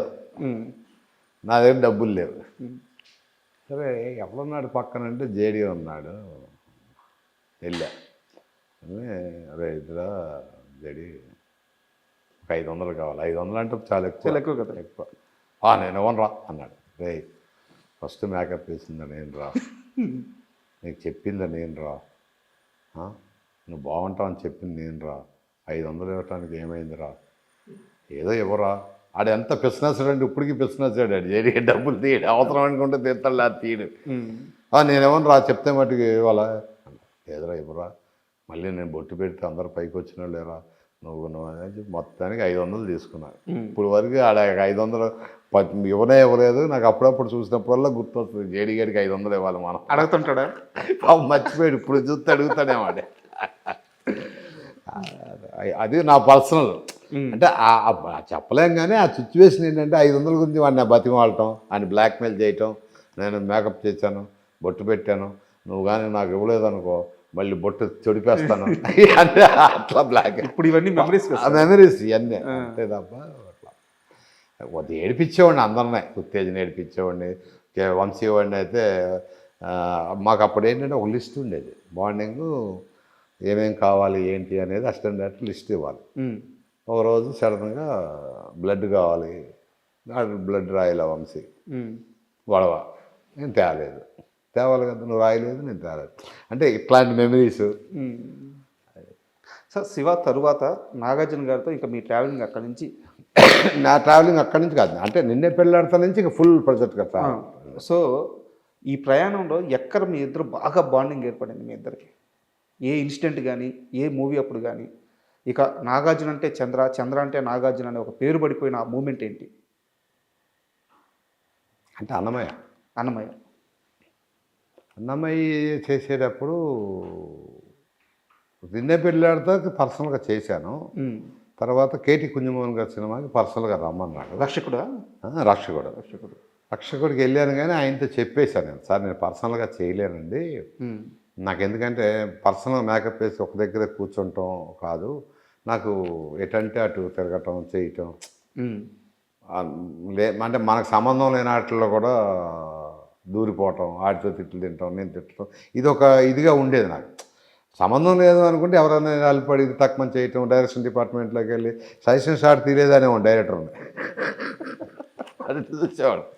ఇలాంటివి చేస్తూ ఉండేవాడు కదా, నాకు కట్టేసినట్టు అయిపోయింది నాగార్జున గారు పర్సనల్గా. అప్పుడు ఆయన అది కాదురా అన్నమయ్య సినిమా ఒకటి చేసి అన్నాడు. అక్కడి నుంచి అన్నమయ్య సినిమాకి ఫుల్ ప్రొజెక్ట్ చేశారు. ఫుల్గా చేయటం వల్ల ఏమైపోయిందంటే ఇంకా ఒకరికొకరు బాండింగ్ పెరిగిపోయింది. ఆయన క్యారెక్టర్ కానీ, నన్ను పిలవటం కానీ, చేయటం కానీ. శివ తర్వాత ఆయన రేంజ్ ఏంటంటే ఎక్కడికి వెళ్ళినా కానీ 500-600 మంది పబ్లిక్ వచ్చేసేవాడు. అంతే కదా. బాగా క్రేజ్ పెరిగిపోయేటప్పటికి అక్కడి నుంచి వాళ్ళని తప్పించటం, అట్లా ఒక నాకు ఏదో తెలియని ఒక ఒక మనిషి అయిపోయాడు నాలోనే. అబద్ధం ఆడేవాడిని కాదు, తలెత్తి మాట్లాడేవాడిని, ఏమనుకునేవాడు కాదు, నవ్వుతూ ఉండేవాడు. ఇవన్నీ నాకు బాగా నచ్చినాయి. అంటే మనం పని చేయగలం ఈయన దగ్గర. అక్కడి నుంచి అన్నమయ్య దగ్గర నుంచి బాండింగ్ పెరిగిపోయింది. ఆయనకి ఎక్కడికి వెళ్ళినా నన్ను తీసుకెళ్ళటం, ఎక్కడికి వెళ్ళినా తీసుకెళ్ళేవాడు, చంద్ర అంటాం షూటింగ్. సో ఆ బాండింగ్ అంటే దాన్ని ఎట్లా చెప్పాలో తెలీదు. అన్న అనాలా, తమ్ముడు అనాలా, లేకపోతే నాకు కావాల్సిన మనిషి అనాలా. నన్ను అలాగే చూసేవాడు ఆయన, నేను అలాగే చూసుకున్నాను. ఇప్పటికి కూడా ఏంటంటే పోదు, ఇప్పటికి కూడా అది అలా అయిపోయింది. అందుకనే నేను మానేసినప్పుడు వేరే వాళ్ళ మీద మటుకు మళ్ళీ మేకప్ వేయలేదు. వేరే వాళ్ళకి వెళ్ళేది ఇప్పుడు మీరు ఆయన దగ్గర నుంచి దేనికి మన సాయిబాబా సినిమా చేసిన తర్వాత చెప్పారు, సార్ ఇంకా నేను రిటర్న్ తీసుకుంటాను సార్, ఆలోచించుకోరా చాలు అంతే. చాలామంది ఆర్టిస్టులు పిలిచారు. నేను మేకప్ వేసేది ఆయన దగ్గర నుంచి మానేయడం ఎందుకు? అంతే కదా, ఫ్యాక్ట్ కదా. ఆయన దగ్గర నుంచి మానేసి మళ్ళీ వేరే వాళ్ళ దగ్గరికి మేకప్ చేయాల్సిన అవసరం నాకేం. ఒకటి మట్టికి గ్యారంటీ చెప్తాను, ఇండస్ట్రీలో అలాంటి హీరో దొరకటం మేకప్ మ్యాన్కి చాలా అదృష్టం ఉండాలి. మేకప్ మ్యాన్కి, వేరే వాళ్ళు కాదు. నాలాంటి తింగిరోని, మామూలు తింగిరోని కాదు నేను. ఎవరినంటే వాళ్ళని ఇష్టం వచ్చినట్టు తిట్టడం, గొడవలు కూడా పెట్టుకునేవాడు, పెద్ద గొడవలు పెట్టుకునేవాడు. అయినా నన్ను ఆయన భరించడం అనేది ఇంకా గ్రేట్. అసలు నన్ను ఎప్పుడో తీసి బయటికి పంపాలండి. నా దేనికి ఫేసెన్సీ అంటే రారా ఆట గొడవ. అయితే ఒక్కడ కూడా ఆ చుట్టుపక్కల నాగార్జున గారు వస్తుంటే జనం షూటింగ్కి వస్తున్నాడు, ఒక్కడిని కూడా దగ్గర రానిచ్చేవాడు కదా. అట్లా చూస్తే వెళ్ళిపోయేవాడు. కటౌట్ అలాగే ఉండేది, కటౌట్ అట్లా మొండిగా ఉండేవాడిని జ్ఞానం చేయటం. అది సార్ శివ విషయానికి వస్తే ఇంకో వ్యక్తి గురించి మాట్లాడుకోవాలి, ఎస్ గోపాల్ రెడ్డి గారు. అప్పటికి ఎస్ గోపాల్ రెడ్డి గారి మీద ఒక పేరు ఉండేది. సినిమా స్టార్టింగ్కి వస్తే ఎండింగ్కి ఉండేవారు కాదు. అంటే ఆయన చాలా బిజీ, ఏ రోజు ఏ సెట్లో ఉంటారో తెలియదు. ఆయన్ని చాలామంది వద్దు అన్న ఆర్జీవి ఆయనే కావాలని పట్టుబట్టి పెట్టుకున్నారు. అక్కడ నిజమేనా? మంచి కెమెరా. ఇప్పుడు ఆయన బాగా బిజీ. ఫస్ట్ షెడ్యూల్ వరకు చేసుకొని సెకండ్ షెడ్యూల్ వచ్చేటప్పటికి ఆయన దగ్గర పని చేసేవాళ్ళని ఎవరిని పెట్టి వెళ్ళిపోవటం ఇవన్నీ చేస్తూ ఉండేది. గోపాల్ రెడ్డి గారు ఫస్ట్ అరే ఈ సినిమా ఇవన్నీ చూస్తూ ఉంటే ఈ సినిమా ఎలా తీయాలో అర్థం కావట్లేదురా అన్నాడు గోపాల్ రెడ్డి గారు నాతో. ఆయన ఈ క్రెయిన్ ఏంటో, ఈ ఏంటో, ఈ తిప్పటాలు ఏంటో, ఈ ఏంటో నాకేం అర్థం కావట్లేదురా అన్నాడు ఆయన. ఫస్ట్ అదేంటంటే అట్లా అంటున్నారు ఏంటంటే ఏమరా ఇది ట్రాలీ అంటాడు కాసేపు, ట్రాక్ అంటాడు కాసేపు, ఒకసారి టైట్ క్లోజ్ అంటాడు. అంటే వాళ్ళంతా పాత పద్ధతిగా ఏంటి, వచ్చావా ట్రాలీ చేసావా, వెళ్ళిపోయావా, ఒక దగ్గర ఆగావా, అట్ని సజెషన్ తీసుకున్నావా, ఈ సజెషన్ తీసుకున్నావా, డైలాగ్ చెప్పావా, 2 క్లోజులు తీసుకున్నావా, సీన్ అయిపోయింది. ఇది అట్లా కాదు కదా నాకు గోపాల్, ఆ 2 కళ్ళు కనపడాలి గోపాల్ నాకు. అలాగే రాము పట్టరండ్రా అంటే ప్రతిదీ డీటెయిల్డ్ ఆయన మనసులో ఏమనుకుంటాడు ప్రతి డీటెయిల్డ్గా చేసేవాడు. ఫస్ట్ గోపాల్ నమ్మకం లేదు గోపాల్ రెడ్డికి. ఈ యాంగిల్స్ ఏంటి ఇది అంటాడు, కింద పడుకుంటాడు, చెరుకు రసం బండి దగ్గరికి వెళ్తాడు, చెరుకు రసం బండిలో నుంచి రమ్మంటాడు, కింద కాళ్ళు పరిగెత్తడం ఏంటి, బూట్లు ఏంటి, అప్పుడు చేయలేదు కదా నన్ను ఎవరో. అవును, గ్రౌండ్లో కెమెరా పెట్టుకుంటే వాళ్ళందరూ పాస్ అవ్వటం, టర్న్ చేస్తే షాడో అట్ట వెళ్తాం. ఇంట్రెస్టింగ్, ఎంత ఇంట్రెస్టింగ్ ఉంటుంది. కాళ్ళన్నీ డబ్బ వచ్చిన తర్వాత అట్లా చూస్తే ఒక గోడ మీద టప షాడోస్ పరిగెత్తాం. అవును, సిగరెట్ తాగుతుంటే ఆ పేక్ క్లోజ్ అదే అట్లా. తర్వాత ఏం చేశాడంటే అట్లా ఆ సినిమా మొత్తం ఫుల్ సినిమా పనిచేశాడు ఆయన. తర్వాత ఆయనకే తెలియకోకుండా. సినిమా అంతా అయిపోయినాక ఆయన ఫీలింగ్ ఏంటి సార్? ఫీలింగ్ ఏముంది అన్నాడు అంతే. అంటే ఎడిటింగ్ అయ్యేదాకా తెలియదు సినిమా. సినిమా అయిపోయిన తర్వాత మామూలు అయిపోయింది, వెళ్ళిపోతాం, అంత అయిపోయింది. ఎడిట్ చేసిన తర్వాత అసలు దాని వాల్యూ కథ. ఎడిట్ చేసిన తర్వాత కూడా కొంతమంది తెలిసిన వాళ్ళు మాతో అంటాం ఏంటంటే అంతా ముక్కలుగా ఉందిరా బాబు అని. షార్ట్స్ ఎక్కువ ఉంటాయి. ముక్కలు అంటే సరే ఏం మొక్కలు. ఆ తర్వాత ఆర్ఆర్ పడింది. ఇళయరాజా గారు ఎప్పుడైతే ఆర్ఆర్ పడిందో కొద్ది ప్రాణం వచ్చింది. ఆ పరిగెత్తేటప్పుడు షార్ట్స్ ప్రతిదానికి ఒక వాడి చేతిలో గన్ తీసుకుంటే గన్కు ఒక సౌండ్, చైన్కి ఒక సౌండ్, ఇక్కడి నుంచి పెడుతుంటే ఒక సౌండ్, అది టీ కప్పు తీసుకుంటే టీ కప్పు తీసేది ఒక సౌండ్. అంటే అప్పుడు ఫైట్ అంటే ఏముంది, ఒక సూట్ కేసు తీసుకొని కొట్టడమే కాదు సౌండ్. అవును, అవన్నీ ఒరిజినల్గా ట్రాక్స్ అన్నీ మేము కొన్ని శివాకి రైల్వే ట్రాక్స్ ఉన్న సౌండ్ ఉంటే నాగరా పెట్టుకొని ఆ ట్రాక్ సౌండ్ తీసేవాళ్ళం. సినిమా మొత్తానికి ఆ సౌండింగ్స్ తీసుకున్నారంట ఆయన. సౌండింగ్ తీసుకునేవాళ్ళం. ఇళయరాజా గారి దగ్గరికి ట్రాక్ కోసం వెళ్ళేటప్పటికి ఈ సౌండ్స్ అన్ని రెడీగా ఉన్నాయంట. నేను ఉండేవాడిని. ప్రతిదీ హారన్ సౌండ్ కానీ, కార్ సౌండ్ కానీ ఆ సౌండ్ తీయనేవాడు. రైల్వే ట్రాక్ సీన్ ఉంది కదా, సీన్ ఉన్నప్పుడు వెనక ట్రైన్ వచ్చేదానికి గేటు టైం పడుతుందని చెప్తే సైలెన్స్ రాని చేసి సైలెన్స్ పక్కన సౌండ్ తీసుకున్నాడు. అమలా గారి కిడ్నాప్ సీన్, ఆ సైలెన్స్లో నుంచి పొగ వస్తుంది సార్, దాన్ని కూడా రికార్డ్ చేసేవాళ్ళు. అయ్యా అంటే ఎక్కడ వాడతాడు ఏంటి అనే సంగతి కాదు, ఏదైనా సరే గేర్ వేసేది డీటెయిల్డ్గా ఉంటుంది సినిమా అంతా. ఇంకా ఇప్పుడైతే ఇంకా అదిరిపోద్ది ఇప్పుడు, ఎందుకంటే ఈ ట్రాక్ చేసేటప్పటికి రేపు 14వ తారీఖు అసలు మామూలు బీభత్సంగా ఉంటుంది, మామూలు బీభత్సంగా ఉంటుంది సినిమా. 14 నేను కూడా చూడాలి ఇప్పుడు అది. దాన్ని అప్పటికి ఇప్పుడు ఇంకేం చేసి వెళ్తున్నారా మీరు? తప్ప వెళ్ళకుండా మీ టీం ఏమన్నా టీం ఎవరు చెప్పలేదు కానీ అలాగే. సో ఫైనల్గా ఈ జనరేషన్కి శివ సినిమా గురించి ఏం చెప్తారు? ఇప్పుడున్న ఈ జనరేషన్ శివ సినిమా ఈ జనరేషన్ అందరూ చూడాల్సిన సినిమా. బాహుబలులు తర్వాత ఈ త్రిబులార్లు ఇవన్నీ కాదు, తక్కువ బడ్జెట్లో సినిమా ఎలా చేయాలి, లేకపోతే అంటే నేను ఆడియన్స్ అంటే సినిమా బాగుంటే ఏదంటే అది చూస్తారు కానీ ఆడియన్స్ చెప్పటం కాదు, వచ్చే డైరెక్టర్లు చెప్తున్నాను. డైరెక్టర్లు అవ్వాలి అనుకున్న వాళ్ళు ఎవరైనా ఉంటే వాళ్ళకి చెప్పేది ఏంటంటే సినిమా తక్కువ బడ్జెట్లో ఎలా తీయాలి. సౌండ్ ఎఫెక్ట్స్ మనం వెళ్ళి మ్యూజిక్ డైరెక్టర్తో కొట్టిస్తారని అవసరం లేదు. మన దగ్గర ఒక సౌండ్ది ఉంటే మనకు కావాల్సినవి అన్నీ రైల్వే ట్రాక్ దగ్గరికి వెళ్తే రైల్వే ట్రాక్ సౌండ్ వస్తుంది, ఏది కావాలన్నా మనం క్రియేట్ చేసుకోవాలి. ఒరిజినల్ శివలో అలా చేసాం ఒరిజినల్గా. ట్రైన్ ట్రాక్ దగ్గర ట్రాక్స్ అని ఇలా చేసాం కదా, ఇట్లా చేసుకొని శివ సినిమాని ఇంకొక 10-15 ఏళ్ళు ఇంకా గుర్తుంటుంది నాకు తెలిసి. సూపర్.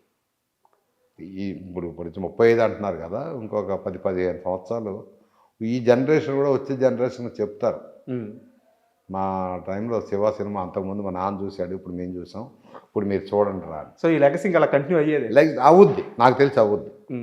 అంటే ఇందాక అన్నమయ్య ప్రస్తావన వచ్చింది. మామూలు సినిమా కాదు సార్.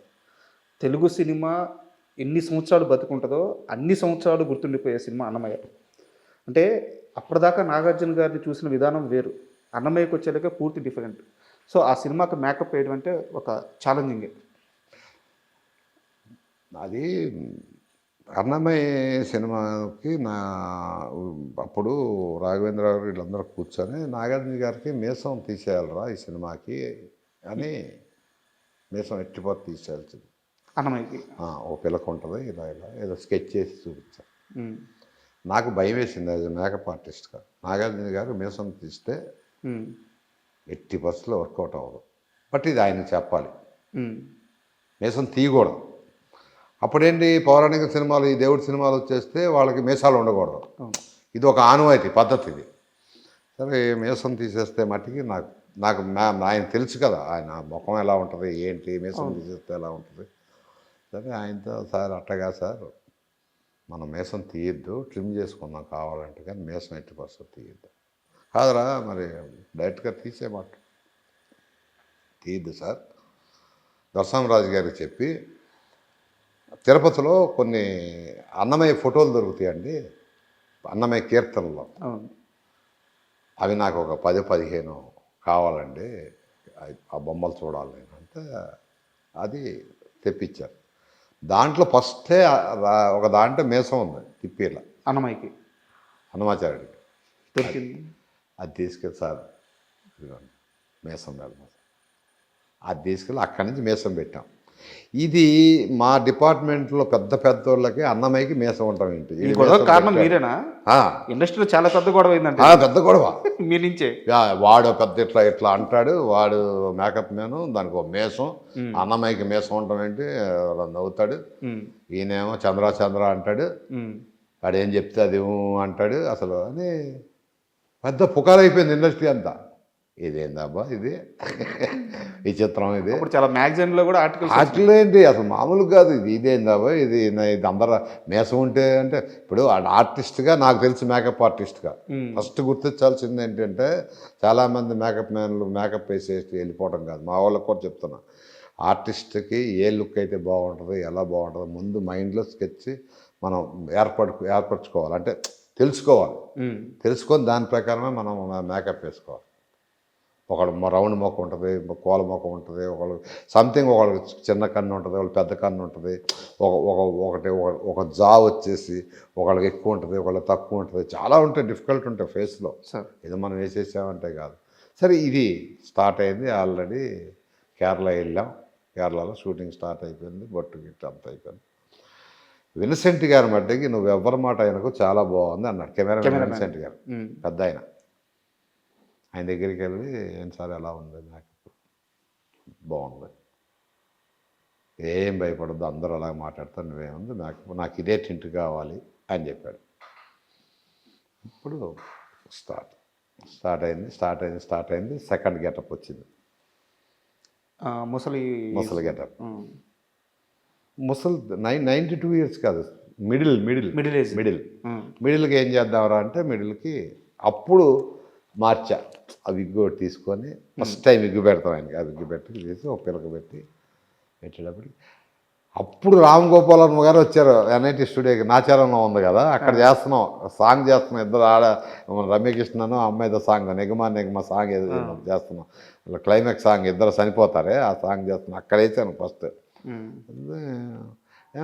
ఏదో అనుకున్నాను, బాగా చేసే నాగార్జున చూస్తానికి వచ్చాను అన్నాడు రాము. ఏదో గిలక ఎలా ఉన్నది బాగుందని చెప్పాడు రాము గారు. అప్పుడు చూసి అది చేసిన తర్వాత ఇప్పుడు వచ్చి ఓల్డ్ గెటప్ కావాలి. తిరుపతిలో ఉన్నాం మేము. తిరుపతిలో ఉంటే రవి అని ఒక కోఆర్డినేటర్ ఉండేవాడు. నేను దానికి ఎలా ఇవ్వాలి ఏంటి అని మా హెయిర్ డ్రెస్ని దగ్గర పెట్టుకొని వాడితో మేకప్ వేసుకుంటా ఇది చేసుకుంటా ఉంటే, అరే నువ్వు ఇక్కడ అమ్మ కష్టపడిపోతున్నా రూపశిల్పి, కానీ రేపు పొద్దున్న మేకప్ మ్యాన్ వస్తున్నాడు, కొత్త మేకప్ మ్యాన్. ఓల్డ్ గెటప్ వేయటానికి అనగానే నేను తెక్క కదా డేస్ ఉంటుంది. పెట్టేసి యోగానంద్ అని మేనేజర్ని పిలిచా. ఏమంటే రేపటి నుంచి వేరే మేకప్ మ్యాన్ వస్తున్నాడు, మరి నాకెందుకు తిరుపతిలో రూము గేము, నాకు టికెట్ వేసి చేంజ్ వెళ్ళిపోతాను. అదేంటి వెళ్ళిపోతానంటే ఏంటి, బాబుతో మాట్లాడేది ఏమీ లేదండి, ముందు మీరు టికెట్ వేయండి, లేదా నేను బస్సుకి వెళ్ళిపోతాను, రాత్రి బస్సు తిరుపతి బస్సు ఎక్కి హైదరాబాద్ వచ్చేస్తాను. యోగానంద్ గారు అంటే దొరసామరాజుకి చాలా దగ్గర యోగానంద్ ఆయనతో డైరెక్ట్గా, ఆయన ఎగ్జిక్యూటివ్. కాదురా ఉండను, ఎవడో వస్తున్నాడు మేకప్ మీద, నాతో పని లేదు, వెళ్ళిపోతున్నాను. కోపం వచ్చేసింది, భయంకరమైన కోపం తెక్క. ఈయన వెళ్ళి బాబు గారితో చెప్పినట్టున్నాడు, అరే నా పండురా బాబు అని ఆయన ఆపేశారు మేకప్ మ్యాన్. తిరుపతి బయలుదేరిపోయాడు. సాయంత్రం రేపు పొద్దున ఎర్లీ మార్నింగ్ 6 గంటలకు 4 గంటలకు ఫ్లైట్ టికెట్ వేసి క్యాన్సిల్ చేశారు పాపం. నన్ను మేకప్ చేస్తానికి వెళ్ళినప్పుడు అడిగాడు, ఎందుకు రా కోపం వచ్చి. సార్ ఒకటి, ఫస్ట్ గెటప్ వేశారు, మిడిల్ వేశారు, ఓల్డ్ గెటప్ నన్ను అడగాలి, నా వల్ల అవుద్దా రాదా, చేస్తావా లేదా. ఒకటి చేస్తా, ఒకసారి బాగలేదు, రెండోసారి చేస్తా, మూడోసారి అప్పుడు నాకు కూడా సాటిస్ఫాక్షన్, ఓహో నేను వేయలేకపోయాను కాబట్టి మిగతా వాళ్ళు వస్తే నాకు కూడా ఉంటుంది. కానీ నన్ను అడగకుండా నాకు చెప్పకుండా అంటే ఇక నేను మరి అంతే కదా. సార్ మరి రాఘవేంద్ర గారితో ఏం మాట్లాడాడో మొత్తం అయిపోయింది. షూటింగ్కి వెళ్ళిన తర్వాత ఒక 24-25 ఏళ్ళ కుర్రాడు తీసుకొని డైరెక్టర్ గారికి చూపించి, ఈ కుర్రాడు చూడండి అని డైరెక్టర్ గారిని చూపించి రూమ్కి తీసుకెళ్ళి వేశారు. మేకప్ అది వేసుకొని సాయంత్రం తీసుకెళ్ళా బాబు దగ్గర తీసుకెళ్ళినప్పటికీ, అప్పుడు నాగార్జున గారి దగ్గరికిను రాఘవేంద్ర గారి దగ్గరికి గుళ్ళో నుంచి పూజారులు అందరూ పండితులు అందరూ వస్తూ ఉండేవాళ్ళు. రాగానే వాళ్ళకి వెళ్ళేసి నమస్కారం పెట్టి ఇట్లా పెద్దవాళ్ళు కదా అట్లా చేస్తూ ఉండేవారు.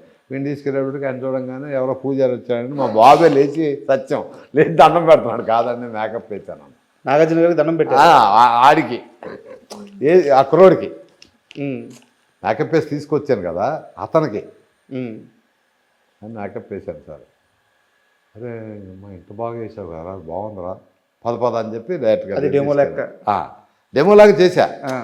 పద అని డైరెక్ట్గా తీసుకొని రాఘవేంద్ర గారు సేమ్ అదే, ఎవరో పండితులు వచ్చాను లేచించాడు, కాదు సార్ మేకప్ వేశాను, ఇది అన్న మీద ఓల్డ్ గెటప్ అన్న, అరే అదిరిపోయిందిరా, ఇట్లా ఉంటే చాలురా.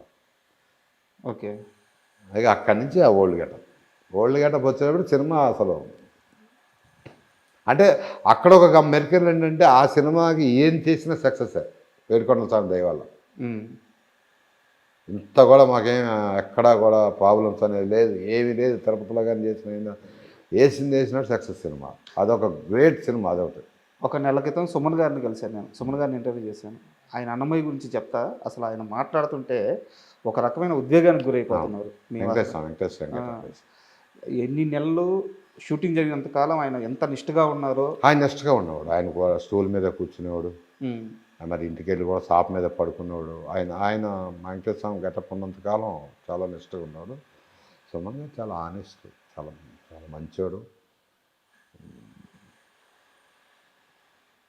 అంటే నాగార్జున గారు ఎలాంటి జాగ్రత్తలు తీసుకున్నారు అన్నమయ్య కోసం? అంటే ఫుడ్ కానీ ఏమీ చేయలే, అది నాన్ వెజ్ తినేవాడు కాదంతే, ఏం జాగ్రత్త తెలియదు. అంటే వచ్చేవాడు మామూలు షూటింగ్కి వచ్చేవాడు ఇంటికి వెళ్ళిపోయాడు అంతే. జాగ్రత్తలు మాంసం వేసుకుంటాం, వద్దు కింద పడుకుంటాం, అవన్నీ ఏం చేయలే ఆయన. నాన్ వెజ్ ఒకటి మానేశారు. నాన్ వెజ్ తింటాం నేను చూడలా. ఓకే, అంటే మరి ఏడుకొండలతో అబద్ధం ఎందుకు ఆడాలి, కానీ ఆయన తిన్నాడో తినలేదో నాకైతే తెలియదు. కానీ నా దగ్గర మటుకి నేను చూస్తున్నప్పుడు నాన్ వెజ్ అసలు ఆ షూటింగ్ స్పాట్లో నాన్ వెజ్ లేదు. హోటల్లో కానీ ఆ షూటింగ్ రాఘవేంద్ర గారు ఈ విషయాల్లో చాలా జాగ్రత్త తీసుకుంటాడు. నాన్ వెజ్ పెట్టడం రామదాసుకి కానీ లేకపోతే షిరిడి సాయిబాబుకి కానీ నాన్ వెజ్ ఎందుకు ప్రిపేర్ చేయరు. దాని తర్వాత షిరిడి సాయిబాబా, రామదాస్కి నంది అవార్డ్స్ వచ్చింది. అవును, నంది అవార్డు అంటే గుర్తొచ్చింది. అంటే నాగార్జున గారితో ట్రావెలింగ్ ఒక ఎత్తు, హరికృష్ణ గారు అంటే ఎందుకు మీకు అంత ప్రేమ? హరికృష్ణ దానవేల సూరకం తెచ్చేటప్పుడు హరికృష్ణ గారు అర్జునుడు వేషం వేసాడు. ఆ, హరికృష్ణ గారు నీకు గుర్తుందా? అవును. అప్పుడు ఈ యూనిట్ వ్యాన్ ఉండే కావు, జనరేటర్. ఇప్పుడు రోడ్డు మీద జనరేటర్లు ఉంటాయి, లారీ జనరేటర్లు ఉంటాయి. అట్లా ఒక లారీ మీద జనరేటర్ ఉండేది. ఒక జనరేటర్ లైట్స్కి వెలిగించే జనరేటర్. తెలుసా మీకు?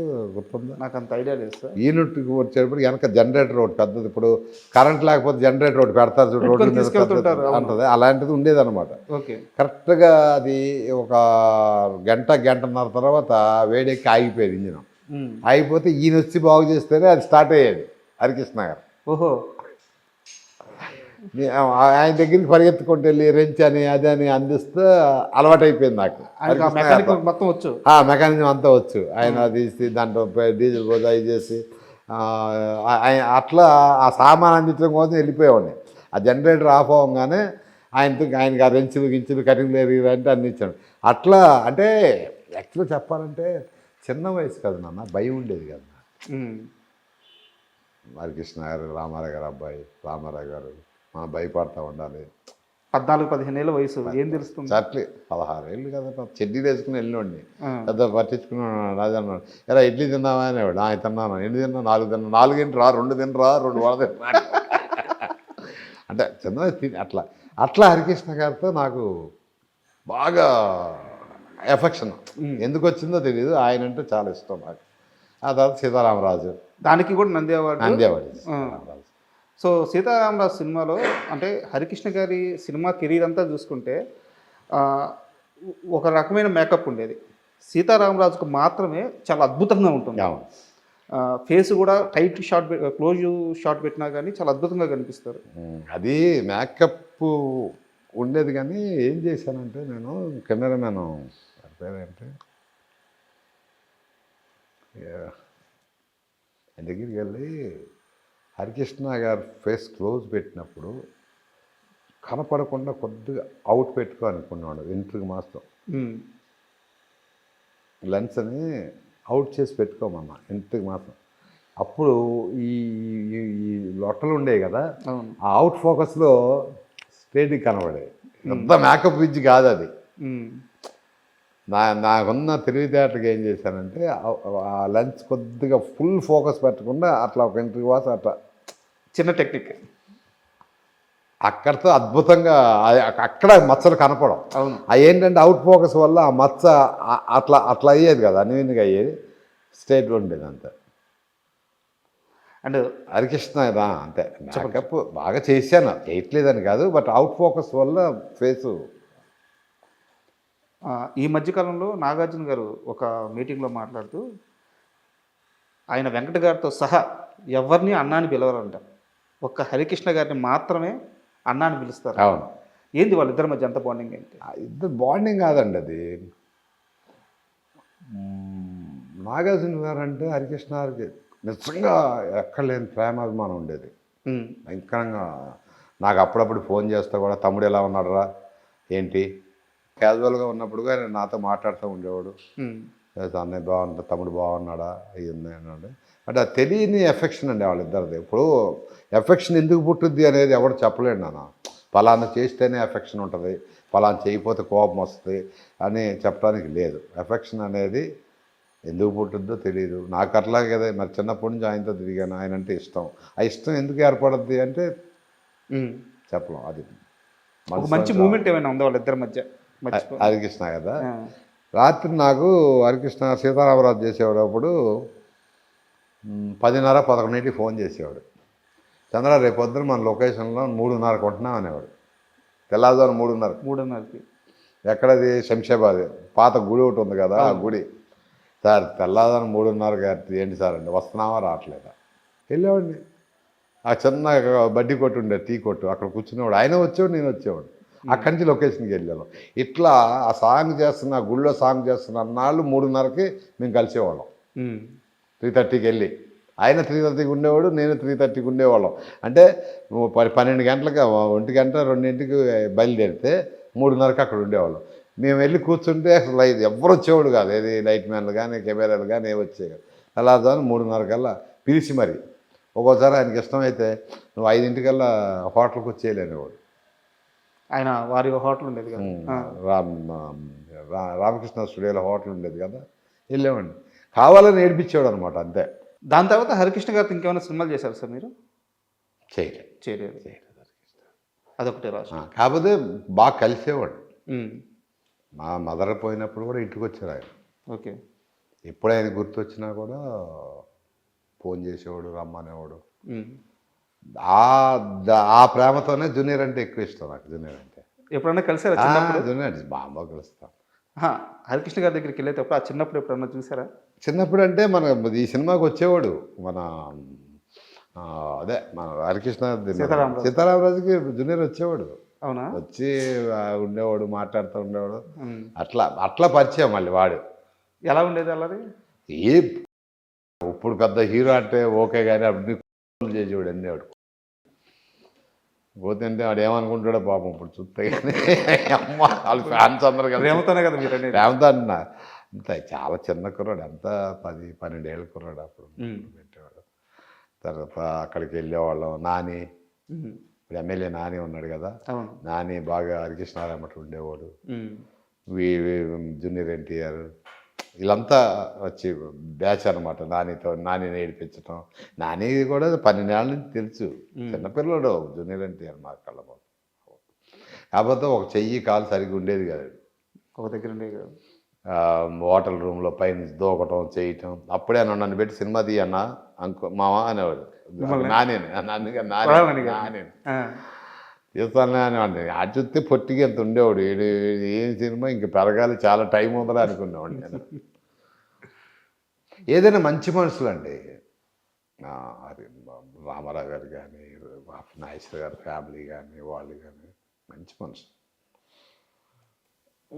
మీకు నాగార్జున గారితో పాటు కాకుండా అంతకంటే ముందే మీరు నాగేశ్వరరావు గారితో కూడా చాలా సంవత్సరాలు ట్రావెల్ అయ్యారు. సో ఆయన మైండ్ సెట్ ఎలా ఉండేది? తన దగ్గర పనిచేసే వారిని ట్రీట్ చేయడం కానీ, లేకుంటే ఒక మనుషుల్ని గౌరవించడం కానీ, అక్కినేని గారి తీరు ఎలా ఉండేది? అంటే నాగేశ్వరరావు గారు పెద్ద నాకు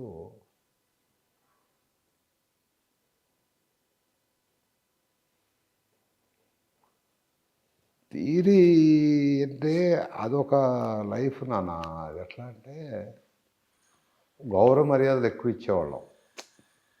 ఇప్పుడున్న ఇది కాదు కదా. అప్పుడు పెద్ద హీరో అయినా ఆయన దగ్గరికి వెళ్ళటం చేయటం అదంతా అది ఎలా చెప్పాలి అంటే ఒక డిగ్నిఫైడ్ తీరి అంతా డిగ్నిఫైడ్గా ఉండటం, ఆయన రావటం, ఆయన పని ఆయన చేసుకెళ్ళటం, అట్లా ఉండేది. అనవసరంగా అంటే ఇప్పుడున్నట్టు కాకుండా ఆయనకి ఇచ్చిన క్యారెక్టర్ ఏంటి, అదేంటి, అట్లా అంతే. అది అంటే మీ జర్నీ మొత్తం ఆయన చూశారు. డే 1 మీకు ఒక మాట చెప్పారు, మీ పీక్స్ కూడా ఆయన చూశారు. ఆయన దగ్గరే మీరు ఎదిగింది. అవును. సో ఏ రోజన్నా పిలిచి ఏరా చంద్ర ఈ వయసులో వచ్చావు? నేను పంచాక్షరి ప్రొడ్యూస్ చేసినప్పుడు ఓకే ఆడియో ఫంక్షన్కి పిలిచా. ఆయన అంత గొప్ప మనిషి అంటే సినిమా ఎన్ని రోజులు ఆడుద్దురా అని అడిగాడు. ఓకే. సినిమాకి డబ్బులు వచ్చినాయా, డబ్బులు పోయినాయా అని అనకుండా ఎన్నో సినిమా కానుకుండా ఒక 50 రోజులు ఆడు చలాస్. ఫైనాన్స్ అంతా క్లియర్ చేసేసారు. నేను ఆడియో ఫంక్షన్కి అంత ఎత్తులో పెట్టావు రాలేను, కానీ నా బ్లెస్సింగ్స్ ఎప్పుడూ నీకు ఉంటాయిరా, కష్టపడి పైకి వచ్చిన వాళ్ళంటే నాకు చాలా ఇష్టం రా అన్నాడు. చాలా తప్పు మాట. నా కళ్ళమ్మ నీళ్ళు తిరిగింది. అంటే చాలామంది ఈర్ష్ పడతారు కొంతమంది మన దగ్గర టచ్. ఆయన దగ్గర ఏంటి అర్థం చూపిస్తే టచ్ అప్ బాయ్ని ఇలా పెరిగి పెరిగి పెరిగి పెరిగి మనం ప్రొడ్యూసర్ అయ్యి, ఆయన చెప్పింది ఏంటంటే కష్టపడి పైకి వచ్చేవాళ్ళకి చాలా ఇష్టం. దాని తర్వాత అనుకోకుండా మనం అఖిల్ బాబుకి మేకప్ వేయడానికి వెళ్ళా. ఓకే. మనం సినిమాకి వెళ్ళినప్పుడు ఈయన సెట్కి వచ్చారు. అదే లాస్ట్. ఇంకా వెళ్ళి ఎలా ఉన్నావు, బాగున్నా. ఏమంటా బాబు దగ్గర నుంచి వెళ్ళిపోయావు, ఎందుకు మానేసావు అన్నాడు. మానేయటం కాదండి, చాలు అనుకుని రిటైర్డ్ అయిపోయాడు. ఒక ఏదో పొలం కొనుక్కున్నాను, వెళ్ళిపోయి పొలం మీద ఉంటాను. జాగ్రత్తగానే ఉన్నావు కదా అన్నాడు. జాగ్రత్తగానే ఉన్నాను. లాస్ట్ మాట్లాడింది ఇదే ఆయన, జాగ్రత్తగా ఉన్నావు కదా, జాగ్రత్తగా ఉన్నావు. మీరు గమనించారా, మీ జీవిత చక్రంలో చక్రంలో 2 మాటలు మాట్లాడారు ఆయన, అంతే. అది మీ జీవితం. ఆ, జాగ్రత్తరా, జాగ్రత్తగా ఉన్నావా, జాగ్రత్త. జాగ్రత్త. ఇది లాస్ట్ 2 మాటలు మాట్లాడారు ఒక 2 మాటలు మొత్తం మీ జీవితాన్ని ఫుల్ఫిల్ చేసేసింది. ఆయన. అంతే, ఇంకా ఫస్ట్ ఆయన చెప్పింది అది.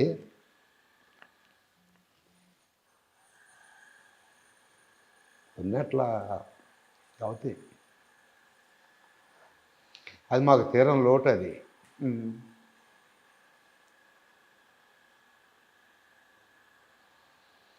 ఎందుకంటే వాళ్ళు ఉప్పు కారం తిని పెరుగుతున్నాం.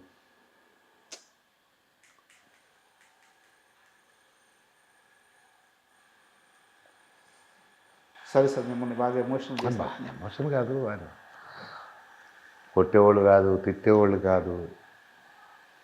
ఎన్ని పనులు మోటార్ సైకిల్ వేసుకొని స్టూడియో అంతా తిరుగుతూ ఉండేవాడు, చొక్కా ఓడదీస్తూ.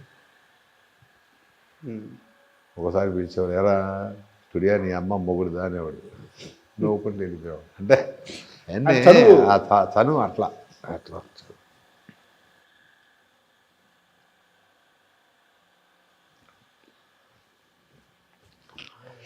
ఇంకా దొరకరు మనుషులు, అలాంటి మనుషులు దొరకరు. వాళ్ళు అంతేనండి, వాళ్ళు కష్టపడి పైకి వచ్చి నీతి నిజాయితీ అనేది ముఖ్యమండి వాళ్ళ దగ్గర. నీతిగా పనిచేసినవాడు, నిజాయితీగా పనిచేసినవాడు వాళ్ళ గుండెల్లో చిరస్థాయిగా నడవాలి. అక్కడ ప్రయాణంలో మీకు చేయూతనిచ్చి మీరు బాగా ఇబ్బందుల్లో ఉన్నప్పుడు ఆ చేయబెట్టి బయట చేసిన క్షణం అంటే ఏది చెప్తారు? నాకు ఇబ్బంది రాలేదండి, వాళ్ళ దగ్గర పనిచేసిన కాడి నుంచి నాకు ఏమి ఇబ్బంది రాలే. నన్ను పైకి ఇబ్బంది ఇది వచ్చి అలాంటిది ఏమి కష్టమే రాలేదు, అసలు ఆ కష్టమే రాలా. నేను ఇల్లు కట్టుకునేటప్పుడు కానీ ఏది చేసినా నా కష్టం మరి నాగార్జున గారు నా దగ్గర రానివ్వాల. మనం అబద్ధం ఆడకూడదు. నాకు ఇది లేదు అనేది సమస్య లేదండి. ఆయన దగ్గర పనిచేసిన ఆయన నాగేశ్వర గారి దగ్గర ఒక 10-12 ఏళ్ళు, ఈయన దగ్గర 40 ఏళ్ళ జర్నీలో కష్టం అంటూ తెలియదు. అండగా ఉన్నారు. అంటే మనకు ఏదైనా కావాలి అనుకుంటే ఆఫీస్కి వెళ్తాం. చలసాని రమేష్ గారు ఉండేవాడు, తెలుసా మీకు? చలసాని రమేష్ గారు తెలియదు? నాకు ఐడియా లేదు. చలసాని రమేష్ గారు ఉండేవాళ్ళు, కింద ఆఫీస్కి వెళ్ళేవాళ్ళు. సార్ ఎందుకు ఏంటి అని కూడా అనేవాళ్ళు కాదు రమేష్. అంటే వాళ్ళంతా గ్రేట్ వ్యక్తులండి. వాస్తవం చెప్పాలంటే ఏదో పని చేసాం మన దగ్గర వాళ్ళని పొగడాలని కాదు, వాస్తవానికి తిన్నాం కాబట్టి రుణం మర్చిపోకుండా ఉన్నది ఉన్నట్టుగా చెప్పుకోవాలి. That's all. గ్రేట్ మనుషులు. మరి మిగతా వాళ్ళు ఉంటారంటే నేను పని చేయలేదు, వాళ్ళ దగ్గరికి వెళ్ళి పని చేయలేదు. ఉండొచ్చు, ఉండకపోవచ్చు. నేను మా స్టూడియో, మా అన్నపూర్ణ స్టూడియోలో ఉన్న కాడి నుంచి బయటికి వెళ్ళి ఏ స్టూడియోలో పని చేయలేదు, ఎవరికి పని చేయలేదు. సార్, అంటే మిమ్మల్ని ఎమోషనల్ చేశాను, కాస్త దీని నుంచి బయటకు వద్దాము. మీ చేతుల మీద ఎవరికన్నా ఫస్ట్ టైం మేకప్ వేసిన, వాళ్ళకు బొట్టు పెట్టిన, ఇండస్ట్రీలో వాళ్ళకి ఇంకా తిరుగులేదు అని చెప్పేసి ఒక ముద్ర ఉంది, ఒక సెంటిమెంట్ ఉంది.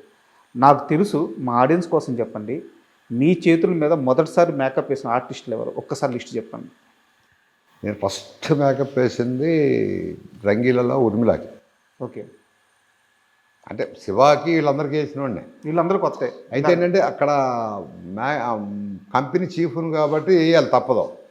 వీళ్ళందరూ పైకి వచ్చిన వాళ్ళే. ఎవరో ఉత్తేజ్ కానీ, చిన్న కానీ, జేడీ కానీ, తర్వాత బెనర్జీ, బ్రహ్మాజీ, తర్వాత అందులో ఒక అమ్మాయి ఉండేది, వీళ్ళ గ్రూప్లో ఒక లేడీ అమ్మాయి, జేడీ టీచ్ చేసి ఒక అమ్మాయి. ఇట్లా మొత్తం స్టార్ట్ చేసింది అక్కడి నుంచి. ఏది నా కెరియర్లో శివా నుంచి స్టార్ట్ అయినాయి మేకప్లో.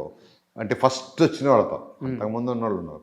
ఆ తర్వాత రంగీలాకి ఉర్మిళ అయిపోయిన తర్వాత ఉర్మిళ, భూమిక, జెనిలియా, తర్వాత సురభి, మణిలో సురభి అని ఒక అమ్మాయి ఉండదు, సురభి. తర్వాత అనుష్క వస్తా, అనుష్క లాస్ట్ అనుష్క. తర్వాత మన ఇలియానా కాదు కృష్ణవంశీ సినిమా అమ్మాయి మహేశ్వరి. కళ అదే కృష్ణవంశీ సముద్రం శ్రీదేవి చెల్లెలు ఆ అమ్మాయికి చేయలే. సంగీత సంగీత సంగీత సంగీత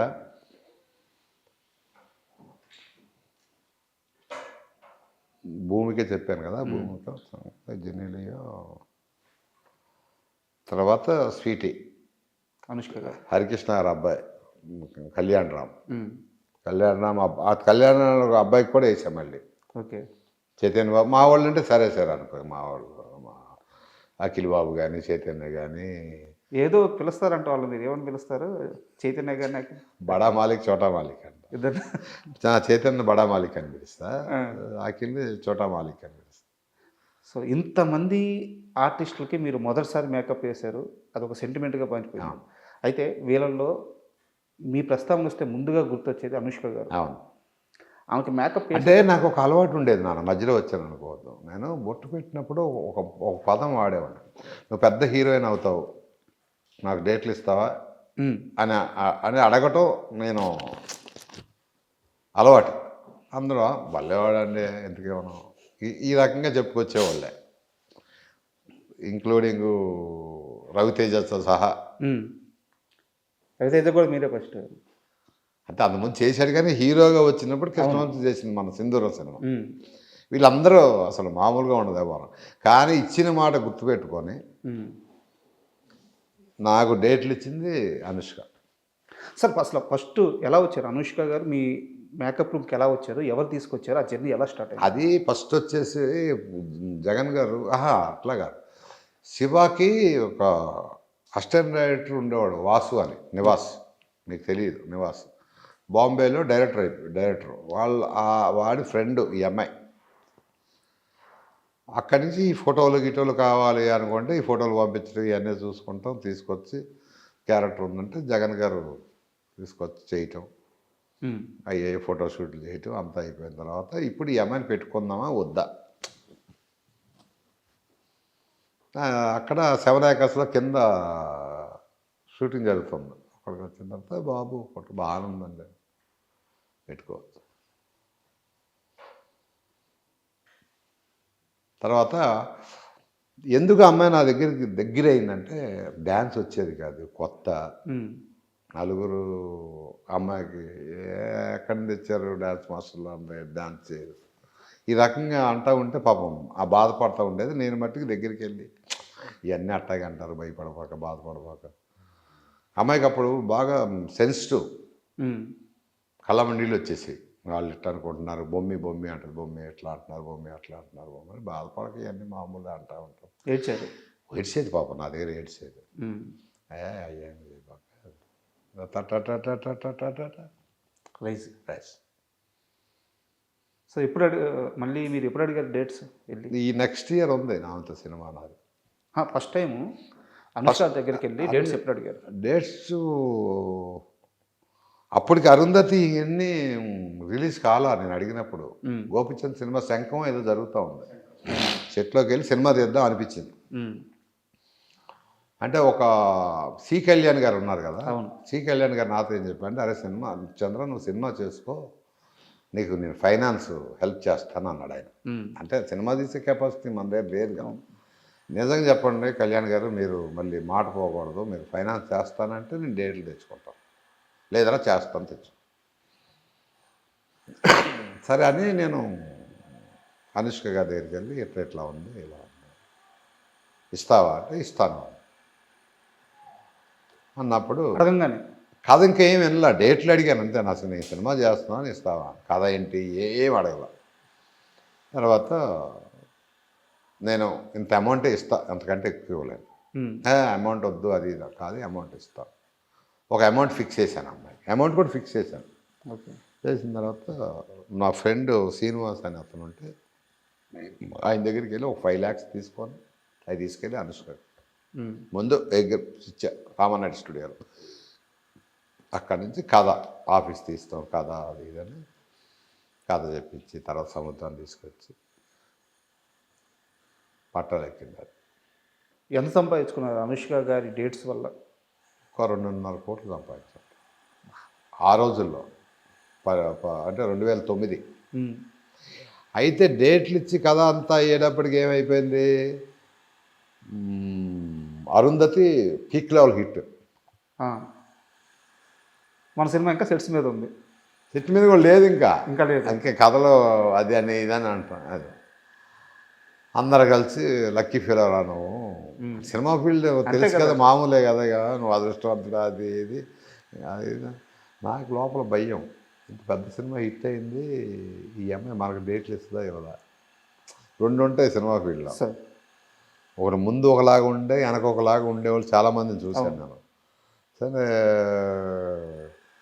ఒకరోజు వెళ్ళి, ఏంటి నువ్వు అదే మాట మీద ఉన్నావా అంటే, లేదు బొమ్మ అదే మాట మీద. గ్రేట్. అక్కడి నుంచి ఒకరోజు ఫోన్ చేసి, బొమ్మి నేను మహేష్ బాబు గారి సినిమా చేస్తాను, నెక్స్ట్ డేట్లు ఇస్తా. కలేజా చేసింది. కలేజా చేస్తున్నప్పుడు మళ్ళీ మధ్యలో వేదం వచ్చింది. ఇక నేను అనుకున్నా, కలేజా వేదం అంటే మనకు షిప్ కొట్టింది ఈ అమ్మాయి కూడా మామూలుగా. 2 సినిమాలకి మనకంటే ముందు 2 సినిమాలు చేసుకునేటప్పటికి ఎస్ అనుకున్నా. కానీ తర్వాత ఏంటి పరిస్థితి మరి, అప్పటికి 1.5 సంవత్సరం అయిపోయింది, అంటే షెట్కి వెళ్ళిపోదాం అని నా దగ్గర ఒక 2.5 లక్ష ఎంత ఉంటే తీసుకొని బ్యాంకాక్ వెళ్ళి కాస్ట్యూమ్స్ అన్నీ తెచ్చుకున్నాను.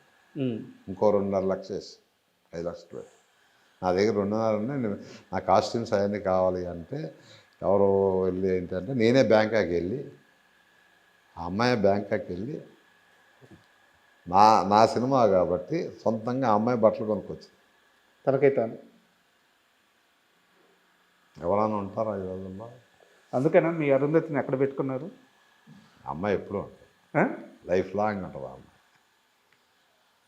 అంటే కొంతమంది అలా పుట్టకాల పుడతారండి, ఇండస్ట్రీలో కూడా ఉంటారు, గొప్పలో ఉంటారు, అలా పుట్టక మంచి పుట్టక. చాలా మందికి చెప్పుకున్నారంటే ఈ 10 ఎకరాలు అనుష్కవి, 10 ఎకరాలు అనుష్కవి అని. ఆయనది 10 ఎకరాలు కొబ్బరి తోట, కోకో ఏలూరు దగ్గర కొన్నా ఆ డబ్బులతో. అనుష్క గార్డెన్స్ పేరా మనసులో అనుకుంటా, పేరు పెడితే బాగోదు. అమ్మాయి బాగుంటాం. మళ్ళీ నెక్స్ట్ 2006లో ఉంది అమ్మాయి. 26లో లేదు, మొన్న లాస్ట్ ఇయర్ బర్త్డేకి ఘాటి సినిమా చేస్తున్నాడు, ఫిలిం సిటీలోకి వెళ్ళి మామూలు క్యాజువల్గా అడిగా, చేసుకోమంట. మళ్ళీ అదే మాట, ఏం మార్పు లేదు. కాకపోతే లేట్ అవుద్ది, పెద్ద సినిమా కొడదాం ఈసారి, తొందర కొడదాం. ఇప్పుడు 1 సంవత్సరం అయింది, నెక్స్ట్ ఇయర్ ప్లాన్లో ఉన్నా. నెక్స్ట్ ఇయర్ ఈసారి పెద్దగానే ప్లాన్ చేస్తే ఈసారి బాగా. ఫస్ట్ మాకే చెప్తున్నట్టున్నారు. ఫస్ట్ మీకే చెప్పండి.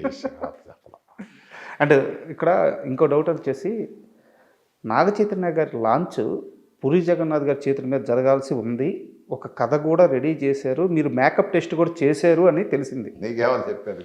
తెలుస్తుంటే ఎందుకు ఆగిపోయింది ఆ సినిమా? అది ఎందుకు ఆగిందో తెలియదు కానీ టెస్ట్ చేయించాం. జగన్ దగ్గరికి వెళ్ళి, ఆఫీస్కి వెళ్ళి, బడా మాలిక్ మేకప్ వేయటం ఇవన్నీ జరిగినాయి. అది ఎందుకు ఆగింది అనేది తెలియదు వాస్తవానికి. నిజంగా తెలియదు నాకు, ఎందుకంటే అంత క్లోజ్గా ఉన్నా కూడా, జగన్ కూడా మా క్లోజ్గానే ఉంటాం. కానీ జగన్ అడిగే ఒకసారి, నువ్వు ఎందుకు ఇలా చేసావు అంటే, కొన్ని అలా జరుగుతులేరా అన్నాడు. కానీ పెద్ద టైటిల్ ఏమన్నా పెట్టారా అప్పుడు? దానికి టైటిల్ ఏం పెట్టలా. టెస్ట్ ఆయన ఆఫీస్లో జరిగింది ఎక్సలెంట్గా. అన్నీ చేసిన తర్వాత మరి కథ సెట్ కాలేదా, లేకపోతే ఇంకోట అయిపోయిన తర్వాత దిల్ రాజు గారు జోస్, మళ్ళీ మామూలే జోస్ చేసుకొని. 45 ఏళ్ళ కష్టం సార్. అంటే ఎవరు ఎంత కష్టపడ్డా ఫ్యామిలీ కోసమే, తన బిడ్డ కోసం, భార్య కోసం, తల్లి కోసం కష్టపడతాం. సో మీ కొడుకుని పెట్టి మాధవే మధుసూదన్ అనే సినిమా చేశారు, మీరే నిర్మాత, మీరే డైరెక్టర్. నిజానికి అవుట్పుట్ చాలా బాగుంటుంది. అంటే ట్రైలర్ వచ్చినప్పుడు కూడా ఇండస్ట్రీ నుంచి చాలా మంచి రెస్పాన్స్ వచ్చింది, మూవీ అవుట్పుట్ కూడా చాలా బాగుంటుంది. బట్ సినిమా మీరు ఆశించినంత ఆడిందే ఆడలేదు? లేదు, లేదు. ఫీల్ అయ్యారా? బాగా ఫీల్ అయ్యా. ఎందుకంటే ఇక్కడ ఒకటి తమ్ముడు ఒకటి గుర్తుపెట్టుకోవాలి. నా చేతుల మీదుగా చాలామంది హీరోలకి మేకప్ వేసి చేసిన తర్వాత నా కొడుక్కి బొట్టు పెట్టి ఎందుకు ఫెయిల్ అయ్యానో నాకు తెలియదు. ఉమ్. ఇది వాస్తవం. ఇది అదే వస్తున్న సాంగ్స్ బ్రహ్మాండంగా ఉంటాయి, అన్నీ అవును. బాగుంటాయి. కనీసం ఆ సినిమాని చెప్తే పేర్లు చెప్పకూడదు, కానీ ఛాన్స్ వాళ్ళు 5 లక్షలు ఇస్తావా, 10 లక్షలు ఇస్తావా అని అడిగారు నన్ను. ఇండస్ట్రీ 40 ఏళ్ళు ఉండి కొన్ని ఛానల్స్లో తీసుకోమంటే ఓటీటీ కింద శాటిలైటా? శాటిలైట్ 10కి ఇస్తావా, 5కి ఇస్తావా అని కూడా అడిగారు. బాధేసిందా? అంటే 40 ఏళ్ళ ఇండస్ట్రీలో ఉన్న నన్నే 5కి 10కి ఇండస్ట్రీ ఎంత తెచ్చిన అడుగుతూ ఉంటే కొత్తగా వచ్చిన పరిస్థితి ఏంటి అసలు? బాధ అనిపిస్తుందా? అందుకని ఏం చేస్తానంటే సినిమా కిల్ అయిపోయినా పర్లేదు, కానీ నా దగ్గర ఎట్టు పెట్టుకుని ఎవరికి ఇవ్వాల శాటిలైట్ ఒకటి. ఇప్పుడు డిజిటల్ రైట్స్ కానీ శాటిలైట్ రైట్స్ కానీ ఎవరికి ఇవ్వలేదు. అండ్ బాబు ఏం చేస్తున్నారు ఇప్పుడు? బాగా ఇప్పుడు ఎంబీఏ చేసి ఫినిష్ చేశాడు. ఏదన్నా బిజినెస్ ట్రై చేస్తున్నా, బిజినెస్లో పెడదాము. అంటే ఎంత లేదన్నా చాలామంది సెలబ్రిటీలతో కలిసి తిరిగిన మీరు, బాబుది కూడా అదే స్థాయి అయి ఉంటుంది. హీరోగా చేశారు, చిన్నప్పటి నుంచి ఒక మంచి లైఫ్ చూస్తుంటారు. మామూలుగా పర్సనల్గా చూసిన ఇంటర్వ్యూలో అడగకూడదు, బట్ నేను అడుగుతున్నాను. మేము వచ్చాము, పైకి వచ్చాము. ఆయన హీరోగా చేశాడు, ఒక మంచి వెల్ సెటిల్డ్ ఫ్యామిలీ. మాకు ఆయన టీ తీసుకొచ్చారండి. అంటే తప్పే ఉంది దాంట్లో, తీసుకురావడానికి తప్పేంది. అట్లా అట్లా మన మనుషులు, మనది, మన పద్ధతి, మనం ఎక్కడి నుంచి వచ్చామో గుర్తుపెట్టుకోవాలి. నువ్వు హీరో అయిపోయినంతకాలం టీ ఇవ్వకూడదని రూల్ ఏం లేదు. మన ఇంట్లో పెద్ద పని మనుషులు లేరు. వాడే నాకు పని మనిషి, వాడే కొడుకు, అన్నీ వాడే. అలా పెంచారు అంతే. హీరోగా పెంచలేదు. అది చెప్పే సినిమా తీసేటప్పుడు సినిమా ప్రపంచం చాలా గమ్మత్తుగా ఉంటుందిరా. హిట్ కొడితే ఒక రేంజ్లోకి వెళ్తాం, హిట్ లేకపోతే జీరోలోకి వెళ్తాం. బట్ ఈ సినిమా తర్వాత ఇంకో సినిమా చేయమని అడిగితే నా పొజిషన్ ఎట్లా ఉంటుందో చెప్పలేదు. నాకు ఉన్నది నువ్వు ఒక్కడవే, సో నిన్ను చూసుకోవాలి. ఇంకో సినిమా తీయలేను. ఈ ఒక సినిమా ఇది అయిపోయిన తర్వాత నువ్వు వెళ్ళిపోయి, మా అన్నయ్య వాళ్ళ పిల్లలంతా స్టేట్స్లో ఉన్నారు, నువ్వు వెళ్ళిపోయి హ్యాపీగా స్టేట్స్లో చదువుకొని ఎంఎస్ చేసుకొని జాబ్ చేసుకోవాలి. ఇంకో సినిమా తీయమని అడగొద్దున్నాను. అడగల ఇప్పుడు ఇంకో సినిమా. అండ్ ఇలియానా మీరు ఫస్ట్ టైం హీరోయిన్గా అమ్మాయి రామ్ కూడా. సో వారిద్దరూ ఆ సినిమాకి వచ్చినప్పుడు మీరు ఎక్స్పెక్ట్ చేశారా వీళ్ళిద్దరు ఇంత స్థాయికి వెళ్తారు? ఇలియానా గురించి కాదు, కానీ రామ్ గురించి అనుకున్నాను నేను. ఎవరి పిల్లోడు ఏంటి తెలీదు అప్పటికి. ఇదంతా వీడు చెప్పడం, మా చౌదరి వైవిఎస్ చౌదరి చెప్పడం పలానా అబ్బాయి పలానా వీళ్ళని చెప్పుకోకుండా ముందు వాడికి ఒక సెంటిమెంట్. ఆడి సినిమాలన్నిటికీ నాతోనే మేకప్ వేయించుకుంటాడు కొత్త ఆర్టిస్టులు అందరికీ. ఎలా ఉన్నాడు అంటే సన్న పిల్ల ఎట్లా పొట్టిగా ఉండేవాడు. కథకు బాగానే సెట్ అవుతాడు. అప్పుడు అంటే దేవదాస్ కథ, అవును, కథకు సెట్ అవుతాడు, బాగానే ఉంటుంది. పొరికి కుర్రోడ్లాగా బాగానే ఉంటాడు. తర్వాత ఇలియానా అన్నాను. ఈ కుర్రోడికి ఇలియానాకి చాలా వ్యత్యాసం కనపడుతుంది. అమ్మ చాలా హైట్గా ఉంది, కుర్రోడు ఇలా ఉన్నాడు. లేదు బాబాయ్ బాగుంటుంది. ఇలియానాకి నేను మార్కులు వేయలే. అంటే వీళ్ళిద్దరు కాంబినేషన్ బట్టి అర్థమైంది. రామ్ హీరోగా ఓకే, అంటే చౌదరి అంతా కథ చెప్తాం, ఆఫీస్లో కూర్చోబెట్టి కథ ఇది బాబాయ్ ఇది అన్నీ చెప్తాడు పాపం. కథ అంతా కథకి యాప్ట్ ఎవరు రామ్. ఇలియాని అంటే ఇక ఆడి ఉద్దేశం ఏంటంటే అమెరికాలో ఉన్న అమ్మాయి ఇక్కడికి రావటం చేయటం, అతని పాయింట్ ఆఫ్ వ్యూలో ఆ అమ్మాయి కరెక్ట్ అనిపించాడు. కానీ ఇక పైకి వస్తారు అనుకుంటే ఇక ఆటోమేటిక్గా చౌదరి చేతిలో పడితే ఎవడన్నా పైకి వస్తాడు. అంతేనా? చౌదరి చేతిలో, కృష్ణవంశీ చేతిలో పడితే ఎంతటోడైనా కానీ ఆర్టిస్ట్గా మిగులుతాడు.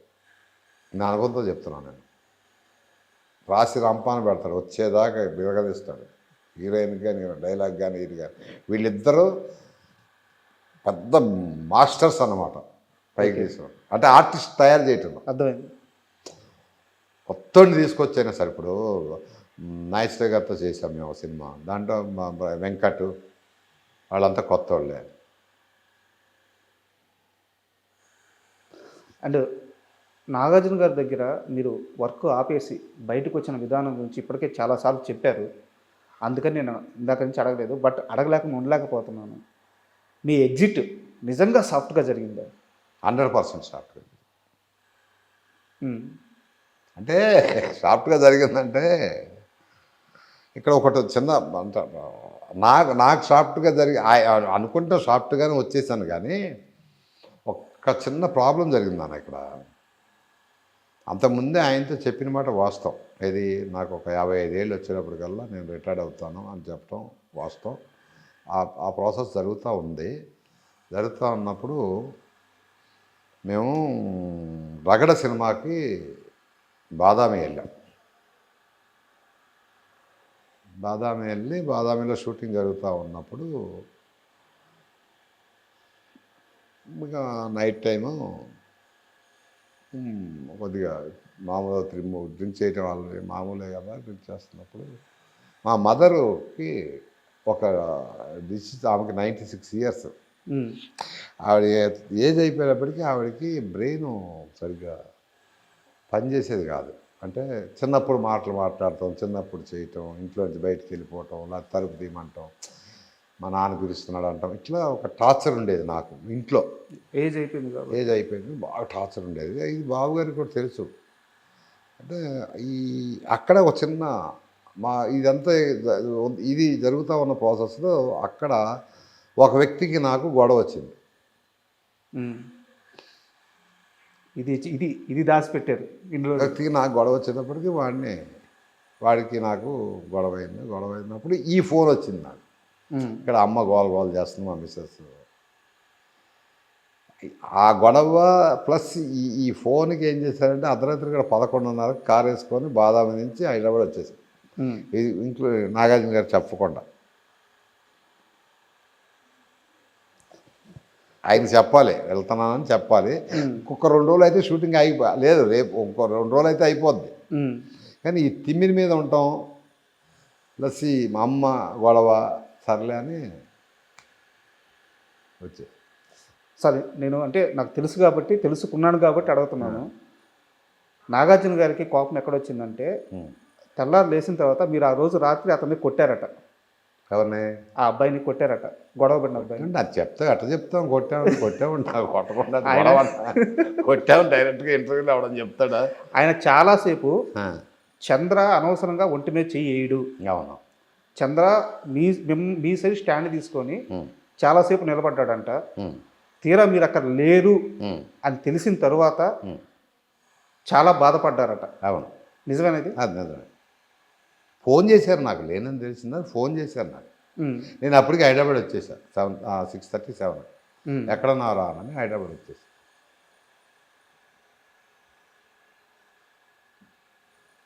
అంతే, కట్టు ఫోన్ మనకి స్టార్ట్ అయింది. ఇప్పుడు తిమ్మిరికి మీరు దిగిపోయింది. చెప్పాను కదా, ముందే చెప్పాను నేను చేసిన పనులు చాలా బరాయించాడు అని చెప్పాను కదా నేను.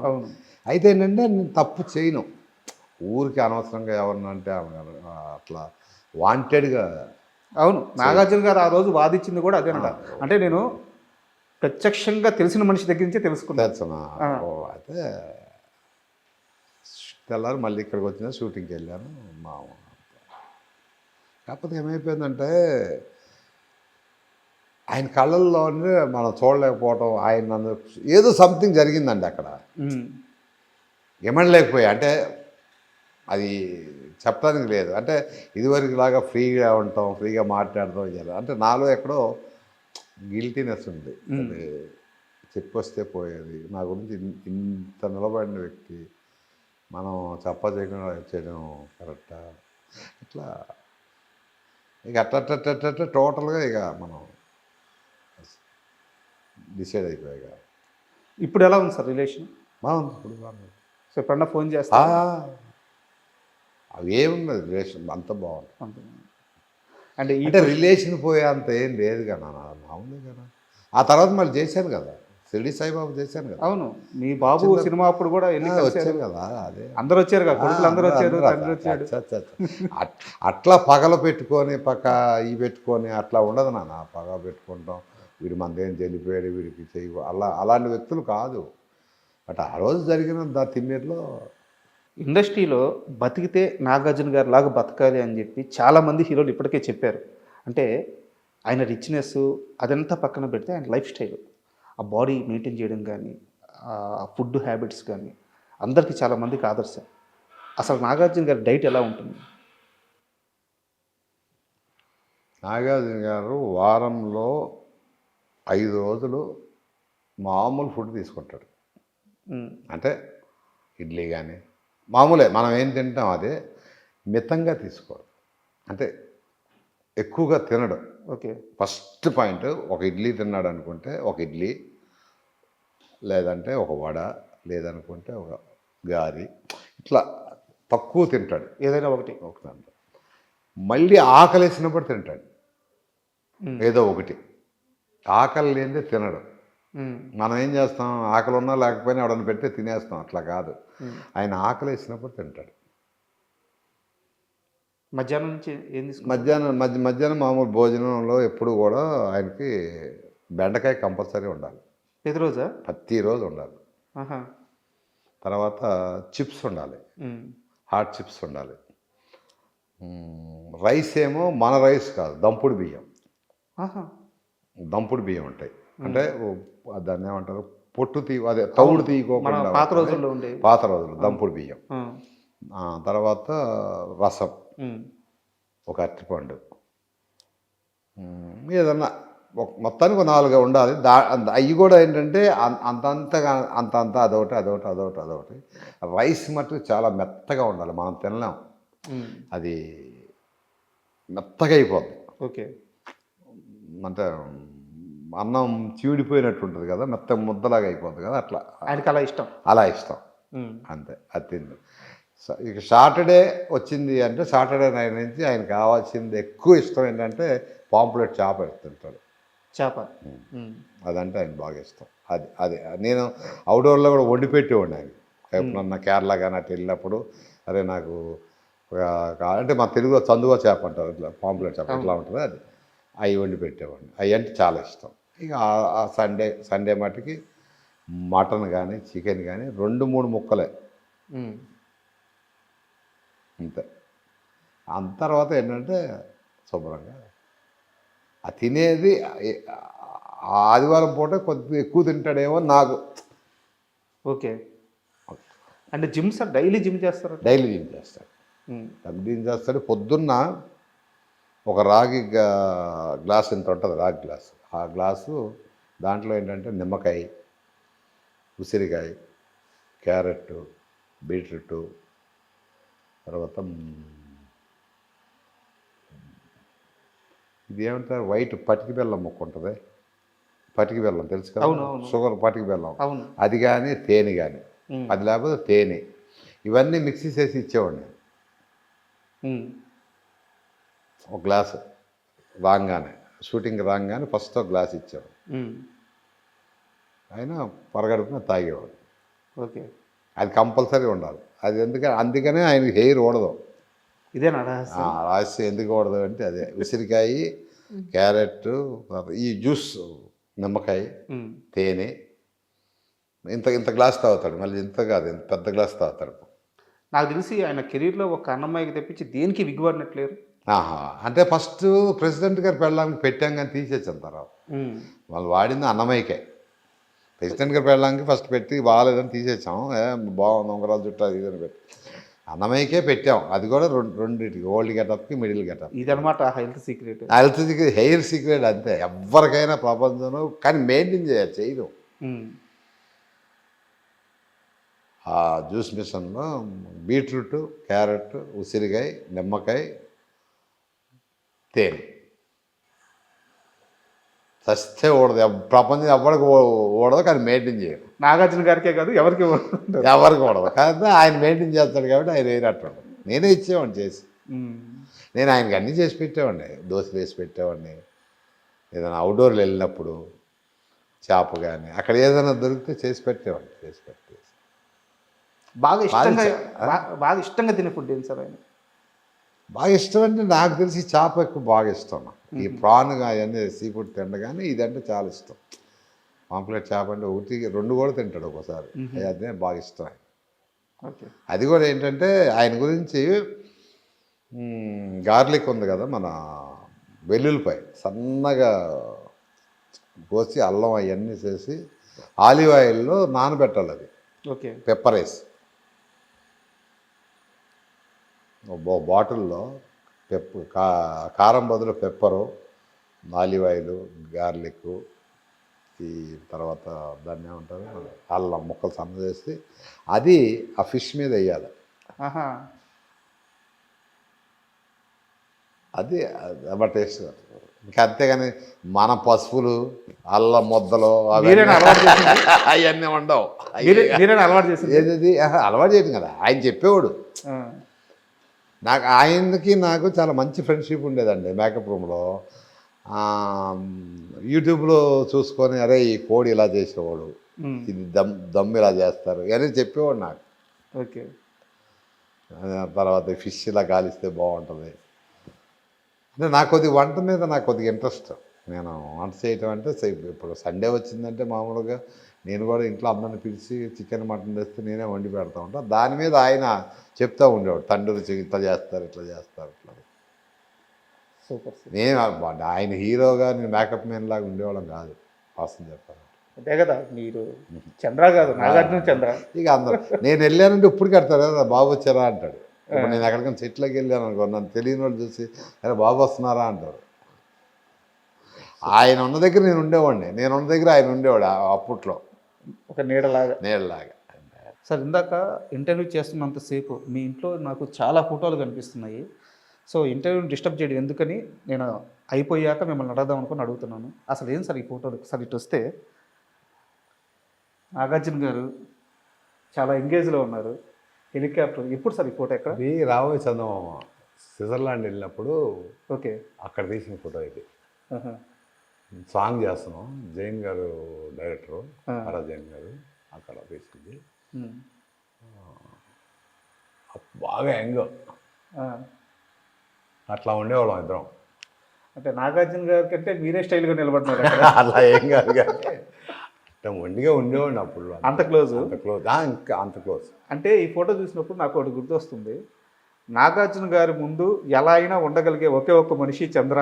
అయ్యో అంత కాదు కానీ స్ట్రైట్ ఫార్వర్డ్గా ఉండేవాడిని అమ్మ అంతే. అంతకంటే ఎంత సార్ అప్పుడు సార్ ఏజ్? అప్పుడు వచ్చి అన్నమయ్య తర్వాత కదా 34, 35 అవుతాయేమో అంతే. యంగ్ బాగా 34 రాబోయే చందమామ. అంటే ఈ ఇది కూడా అదే, ఇది రాబోయే చందమామలోనే క్రూజ్ తీసాం. క్రూజ్ అని చెన్నై నుంచి మలేషియా వెళ్ళటానికి సాంగ్ ఉంది, అంజలా జవేరితో సాంగ్. బాలి మా ఫ్రెండ్స్ అంతా ఉంటారు కదా, దీంతో అక్కడ సాంగ్. అవును, ఇదే ఎందుకు తీసి పెట్టుకున్నారు? నాకు అది నచ్చింది బాగా. క్వశ్చన్ అంటే ఈ అప్పుడప్పుడు చూసుకుంటా ఉంటాను అనమాట. ఈ ఫేసు ఎక్కడ తప్పు చేశాను, ఏంటి, ఎలా ఉండాలి, ఏంటి అనేది మెమరీ. ఇది నాకు బాగా నచ్చింది అనమాట అప్పట్లో ఈ ఫోటో. ఓకే. నేను ఈయన ఫేస్లో కొన్ని డిఫికల్ట్స్ ఏమున్నాయా ఏం లేవా అంటే అప్పుడప్పుడు ఇలాంటి పోజులు చూసుకుంటే నాకు కొన్ని అర్థం అవుతాయి. నోస్ కట్ కానీ నోస్ కట్ కూడా చేసింది కూడా కనపడదు, చూసావా ఇలా ఉంటుంది నోస్ కట్. అంటే ఇష్టమైంది బాగా. మీ వర్క్స్ అంతా తెలుస్తూ ఉంటాయి. ఇది కూడా వచ్చేసి కామాక్షి ఏం సినిమా ఇది రీసెంట్గా వచ్చింది, రాజన్న. కాదు, రాజన్న కంటే ముందు కామాక్షి శివప్రసాద్ రెడ్డి గారి సినిమా ఇది. సార్ ఆ గెటప్ గురించి చెప్పండి. ఈ గెటప్ అదే సాంగ్లో గెటప్, సాంగ్లో వస్తుంది ఇది సాంగ్ గెటప్. ఓకే, చాలా గెటప్ అంతా కొంచెం వెరైటీగా సాంగ్లో వస్తుంది. మీరు ఇష్టపడి తీసి పెట్టుకున్నారు దాన్ని. ఏ అయితే బాగుంటాయి, ఇంకా చాలా ఉన్నాయి, ఇట్లా ఇష్టమైనవన్నీ సెలెక్ట్ చేసి పెట్టుకోండి. నాగార్జున గారికి తెలుసా ఆయన ఫోటోలంతా? ఫస్ట్ టైం అసలు నా ఆఫీస్కి రావడం ఫస్ట్ టైం, ఈ ఫోటోలన్నీ చూస్తాం కూడా ఫస్ట్ టైం. ఇంత మటుకు ఎక్కడా కూడా ఈ ఫోటోలు అసలు బయటికి రాదు. ఒక్క నాగార్జున గారు, ఏఎన్ఆర్ గారు తప్పించి ఇంకా ఎవరి ఫోటో? బంగారం ఉంది కదా, అనుష్క, ఇంకెవరి ఫోటో. అంటే ఇక్కడ సార్ మొత్తం అసలు ఈ ఇమేజ్ చూస్తుంటే నిజంగా శ్రీనివాసులని ఇది నిజంగా చూసినట్టు ఉంది. ఇది బ్రహ్మానందం గారు ఇచ్చారు, ఇది ఆయన చేత్తో పెయింట్ చేసింది ఇది. ఓహో. నేను బ్రహ్మానందం గారికి నాకు చాలా నేనంటే చాలా ఇష్టం ఆయనకి. తమ్ముడు తమ్ముడు అంటూ ఉంటాడు, అన్నయ్య అంటాను. సార్ నేను సినిమా చేసేటప్పుడు అదే ఆఫీస్లో నీకు మా వెంకటేష్ స్వామిని ఇస్తాను పెట్టుకోమని చెప్పి పంపించాడు ఆయన. మీరు నిర్మాతగా సినిమా చేస్తున్నాడు పెట్టుకోవాలని పంపించాడు, గిఫ్ట్ ఇచ్చాడు ఆయన. ఇంత బాగుంది సార్ అసలు. ఆయన పెన్సిల్తో వేసింది స్కెచ్, ఆయన చేత్తో వేసింది బ్రహ్మానంద గారు. అండ్ ఇక్కడ సార్ మీ దేవుడు, మా దేవుడు. ఇక్కడ అందరి దేవుడు, ఇక్కడ మీ దేవుడు. ఎప్పుడు సార్ ఈ ఇమేజ్, ఈ ఫోటో ఎప్పుడు ఇది నేను పంచాక్షరి సినిమా చేసేటప్పుడు నాగార్జున గారి ఇంట్లో ఉంది ఫోటో. ఆయన ఆఫీస్లో పెట్టుకున్నా అంటే బాబు నాకు ఈ ఫోటో కావాలి బాబు అన్నా. అని నా దగ్గర ఉంది కదరా, నాన్న దగ్గర ఉంటే అడిగి తెస్తాను అని అన్నాడు. తర్వాత ఆయన తెచ్చిచ్చాడు అనమాట. ఇది బాపు గారు 1962లో ఇంకుతో వేసింది ఇది. ఇది ఆయన సెట్ చేసినంతా. అవును, ఆ స్ట్రోక్స్ అన్ని ఆ ఇంకు అంటే అప్పట్లో సిరా ఇంకు వచ్చేది కదా, ఆ ఇంకుతో వేసింది అనమాట. ఆయన బాపు గారు వేసింది. బాగుంది సార్ అసలు. ఇక్కడ డేట్ కూడా ఉండాలి అక్కడ. ఇదిగో 62, 162 బాపు. అవును, ఆయన మా ఆఫీస్లో పెట్టుకున్నాను. ఏమనిపిస్తుంది సార్ రోజు ఈ ఫోటో చూస్తుంటే ఏమనిపిస్తుంటుంది? ఆయన అన్నీ గుర్తొస్తుంటాయి నాన్న నాకు. చిన్నప్పుడు పని చేసినాయి, నేను బైక్ మీద వెళ్ళినాయి, అనుకున్న శుభ్ర తిరుగుతున్నాయి. ఆయన ఆ చెట్టు కింద కూర్చొని నన్ను చూస్తా, నేను ఆయన చూసుకుంటా, ఆయన ఏదో పిలవటం ఏదో అంటాం, అవన్నీ గుర్తొస్తూ ఉంటాయి. కానీ ఇక మనం ఏం చేయలేము. ఒక జీవితం అంటే అంత నాకే కాదు చాలామందికి ఆయన ఒక దాన్ని ఏమంటారు, దైవం లాంటాడు. Super sir. అండ్ ఇక్కడ పక్కన చూస్తే అమ్మ బంగారం, మీ బంగారం, మా బంగారం జేజమ్మ. అండ్ ఫోటో కూడా ఆ గ్రాండ్నెస్ అది తెలుస్తుంది. ఈ ఫోటో వెనక స్టోరీ సార్. ఇది శ్యాంప్రసాద్ రెడ్డి గారు అరుంధతి అయిపోయిన తర్వాత అనుష్క గారు గిఫ్ట్ ఇచ్చాడు. ఓకే. నేను మా ఫ్లాట్కి వెళ్ళినప్పుడు కనపడింది. ఇదే ఈ స్టోరీ పంచాక్షరి డిస్కస్ చేస్తున్నప్పుడు నాకు ఈ ఫోటో కావాలి అన్నా. సో నచ్చితే తెచ్చేసుకోవడం. అంటే బొమ్మి నాకు చాలా ఇష్టం బొమ్మి అంది. అంటే ఇవ్వటానికి కొద్దిగా అమ్మాయి అంటే బాగుంది కదా ఫోటో. అవునవును. నాకు కావాల్సిందే ఇస్తావా ఇవ్వాలి ఆఫీస్లో పెట్టుకోవాలి తీసి ఇచ్చింది. దీని వెనక ఒకటి రాసి ఉంటుంది, ఇదిగో. అవును, ఏదో రాసింది. మా అబ్బాయి గిఫ్ట్ కింద ఇది. అప్పుడు ఇది ఇక్కడ స్వీటీ సంతకం కూడా పెట్టుకున్నారు. బొమ్మదేవర తేజసాయి రత్న శ్రీ ఆంజనేయ వరప్రసాదరావు మా అబ్బాయి పేరు ఇది. ఇక్కడ మొత్తం రాస్తున్నా. ఆ పేరు పెట్టి ఇచ్చింది అనమాట. అమ్మాయి ఒక్కతే, మా అబ్బాయి ఫుల్ పేరు స్వీటీ ఒక్కతే పలుకుద్ది. బొమ్మదేవర తేజసాయి రత్న శ్రీ ఆంజనేయ వరప్రసాదరావు ఎలా ఉన్నాడు అంటది. చంద్ర అంద బొమ్మి అంటుంది. సో వారు సంతకం పెట్టినారు, స్మైల్ చేస్తున్నారు. సో మీ బంగారం, మా బంగారం చూసినప్పుడు ఏమనిపిస్తుంది సార్ రోజు? ఇంక బంగారం చూసినప్పుడల్లా ఈ అమ్మాయి లేకపోతే, ఈ ఫోటో చూస్తే ఈయన లేకపోతే నా పరిస్థితి ఏంటి, ఈ ఫోటో చూస్తే ఇప్పుడు ఇలా ఉన్నానంటే ఈయనే కదా. అంటే ఇద్దరికి నాకు అలా అనిపిస్తుంది. పక్క పక్కన పెట్టుకున్నాను, తర్వాత పెట్టుకుంటా. అండ్ ఇక్కడ చాలా యంగ్గా అసలు ఆ స్మైల్ కానీ ఆ హీరో లాగా ఉన్నారు. పక్కన సీఎం చంద్రబాబు నాయుడు గారు. సో ఎప్పుడు సార్ ఈ సందర్భం? ఇదే మనం సీత అవార్డు వచ్చింది కదా మన దీనికి సీతారామరాజుకి సార్, దానికి. ఓకే. హరికృష్ణ గారితో చెప్పాను కదా ఇప్పుడు. సో అండ్ ఇక్కడ సేమ్ ఆ గెటప్ ఈ గెటప్ ఒకటే నాన్న, ఆ గెటప్ ఈ గెటప్ ఒకటే. అదే సినిమాది. సినిమా పేరు గుర్తురావట్లేదు కానీ శివప్రసాద్ రెడ్డి గారి సినిమా. ఎందుకు నాగార్జున గారు బాగా స్మైల్ చేస్తున్నారు అక్కడ? ఏమన్నారు? నేను బాగా ఆ హెయిర్ సెట్ చేస్తున్నాను. నేను సెట్ చేస్తున్నప్పుడు సచిన్ గారు అని స్టిల్ ఫోటోగ్రాఫర్, చంద్ర ఫోటో తీస్తాను ఉండవా అన్నాడు. సరే ఇట్లా నుంచి కాదు ఏదన్నా చేస్తానట్టుగా ఉండంటే ఉండి బాబు ఏదన్నా చేస్తానని చెప్పి అట్లా ఇద్దరు నవ్వుకుంటున్నాం. మళ్ళీ ఈ ఫోటోకి కూడా నీకు స్టిల్ ఆరా, స్టిల్కి కూడా వర్కింగ్ స్టిల్ అంటారా ఏదో అన్నాడు ఆయన, నవ్వుకుంటున్నా. ఫిజిక్ చూడండి సార్ అసలు ఎలా ఉందో. యా, ఏం పడినారు నవ్వటానికి కాదు, అక్కడ ఏదో తెల్లకి కనపడితే. Super sir. అంటే ఇట్లాంటివన్నీ కూడా పెద్ద మెమరీస్ అనమాట, లైఫ్ మొత్తం ఒకసారి చూసుకున్నట్టు ఉంటుంది. ఇంకా సీళ్ళు అన్నీ ఉన్నాయి కానీ ఇక అన్నీ ఎక్కడ పెడతాయి అన్నీ. ఒకటి సీతారామరాజుని, ఒకటేమో రామదాసు సార్. ఇంకోటి ఉండాలి, రాజశేఖర రెడ్డి గారు ఇచ్చింది ఇది.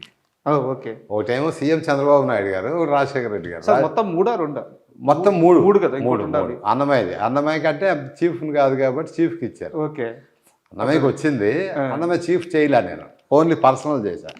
అంటే ఏంటంటే పర్సనల్ చేస్తే ఇవ్వరు, అర్థమైంది. కంపెనీ చీఫ్ చేస్తేనే సీట్స్ ఇస్తారు. సో దానికి అన్నమయ్యకి వచ్చింది కానీ అది చీఫ్ తీసుకుంటారు. 3 మన చేతుల మీదుగా 3 వచ్చినట్టు. బట్ ఈ 2 అంటే మీలాంటి వాళ్ళు ఇవన్నీ చెప్తుంటే మాకు తెలుస్తుంటుంది, ఓకే ఆ టైంలో ఇలా ఉండేదా, ఇంత మంచి మనుషుల. సో ఇండస్ట్రీ గురించి కూడా మాకు తెలుస్తుంటుంది అనమాట. మీ జర్నీ మాకు అందరికి ఒక పాఠం లాంటిది.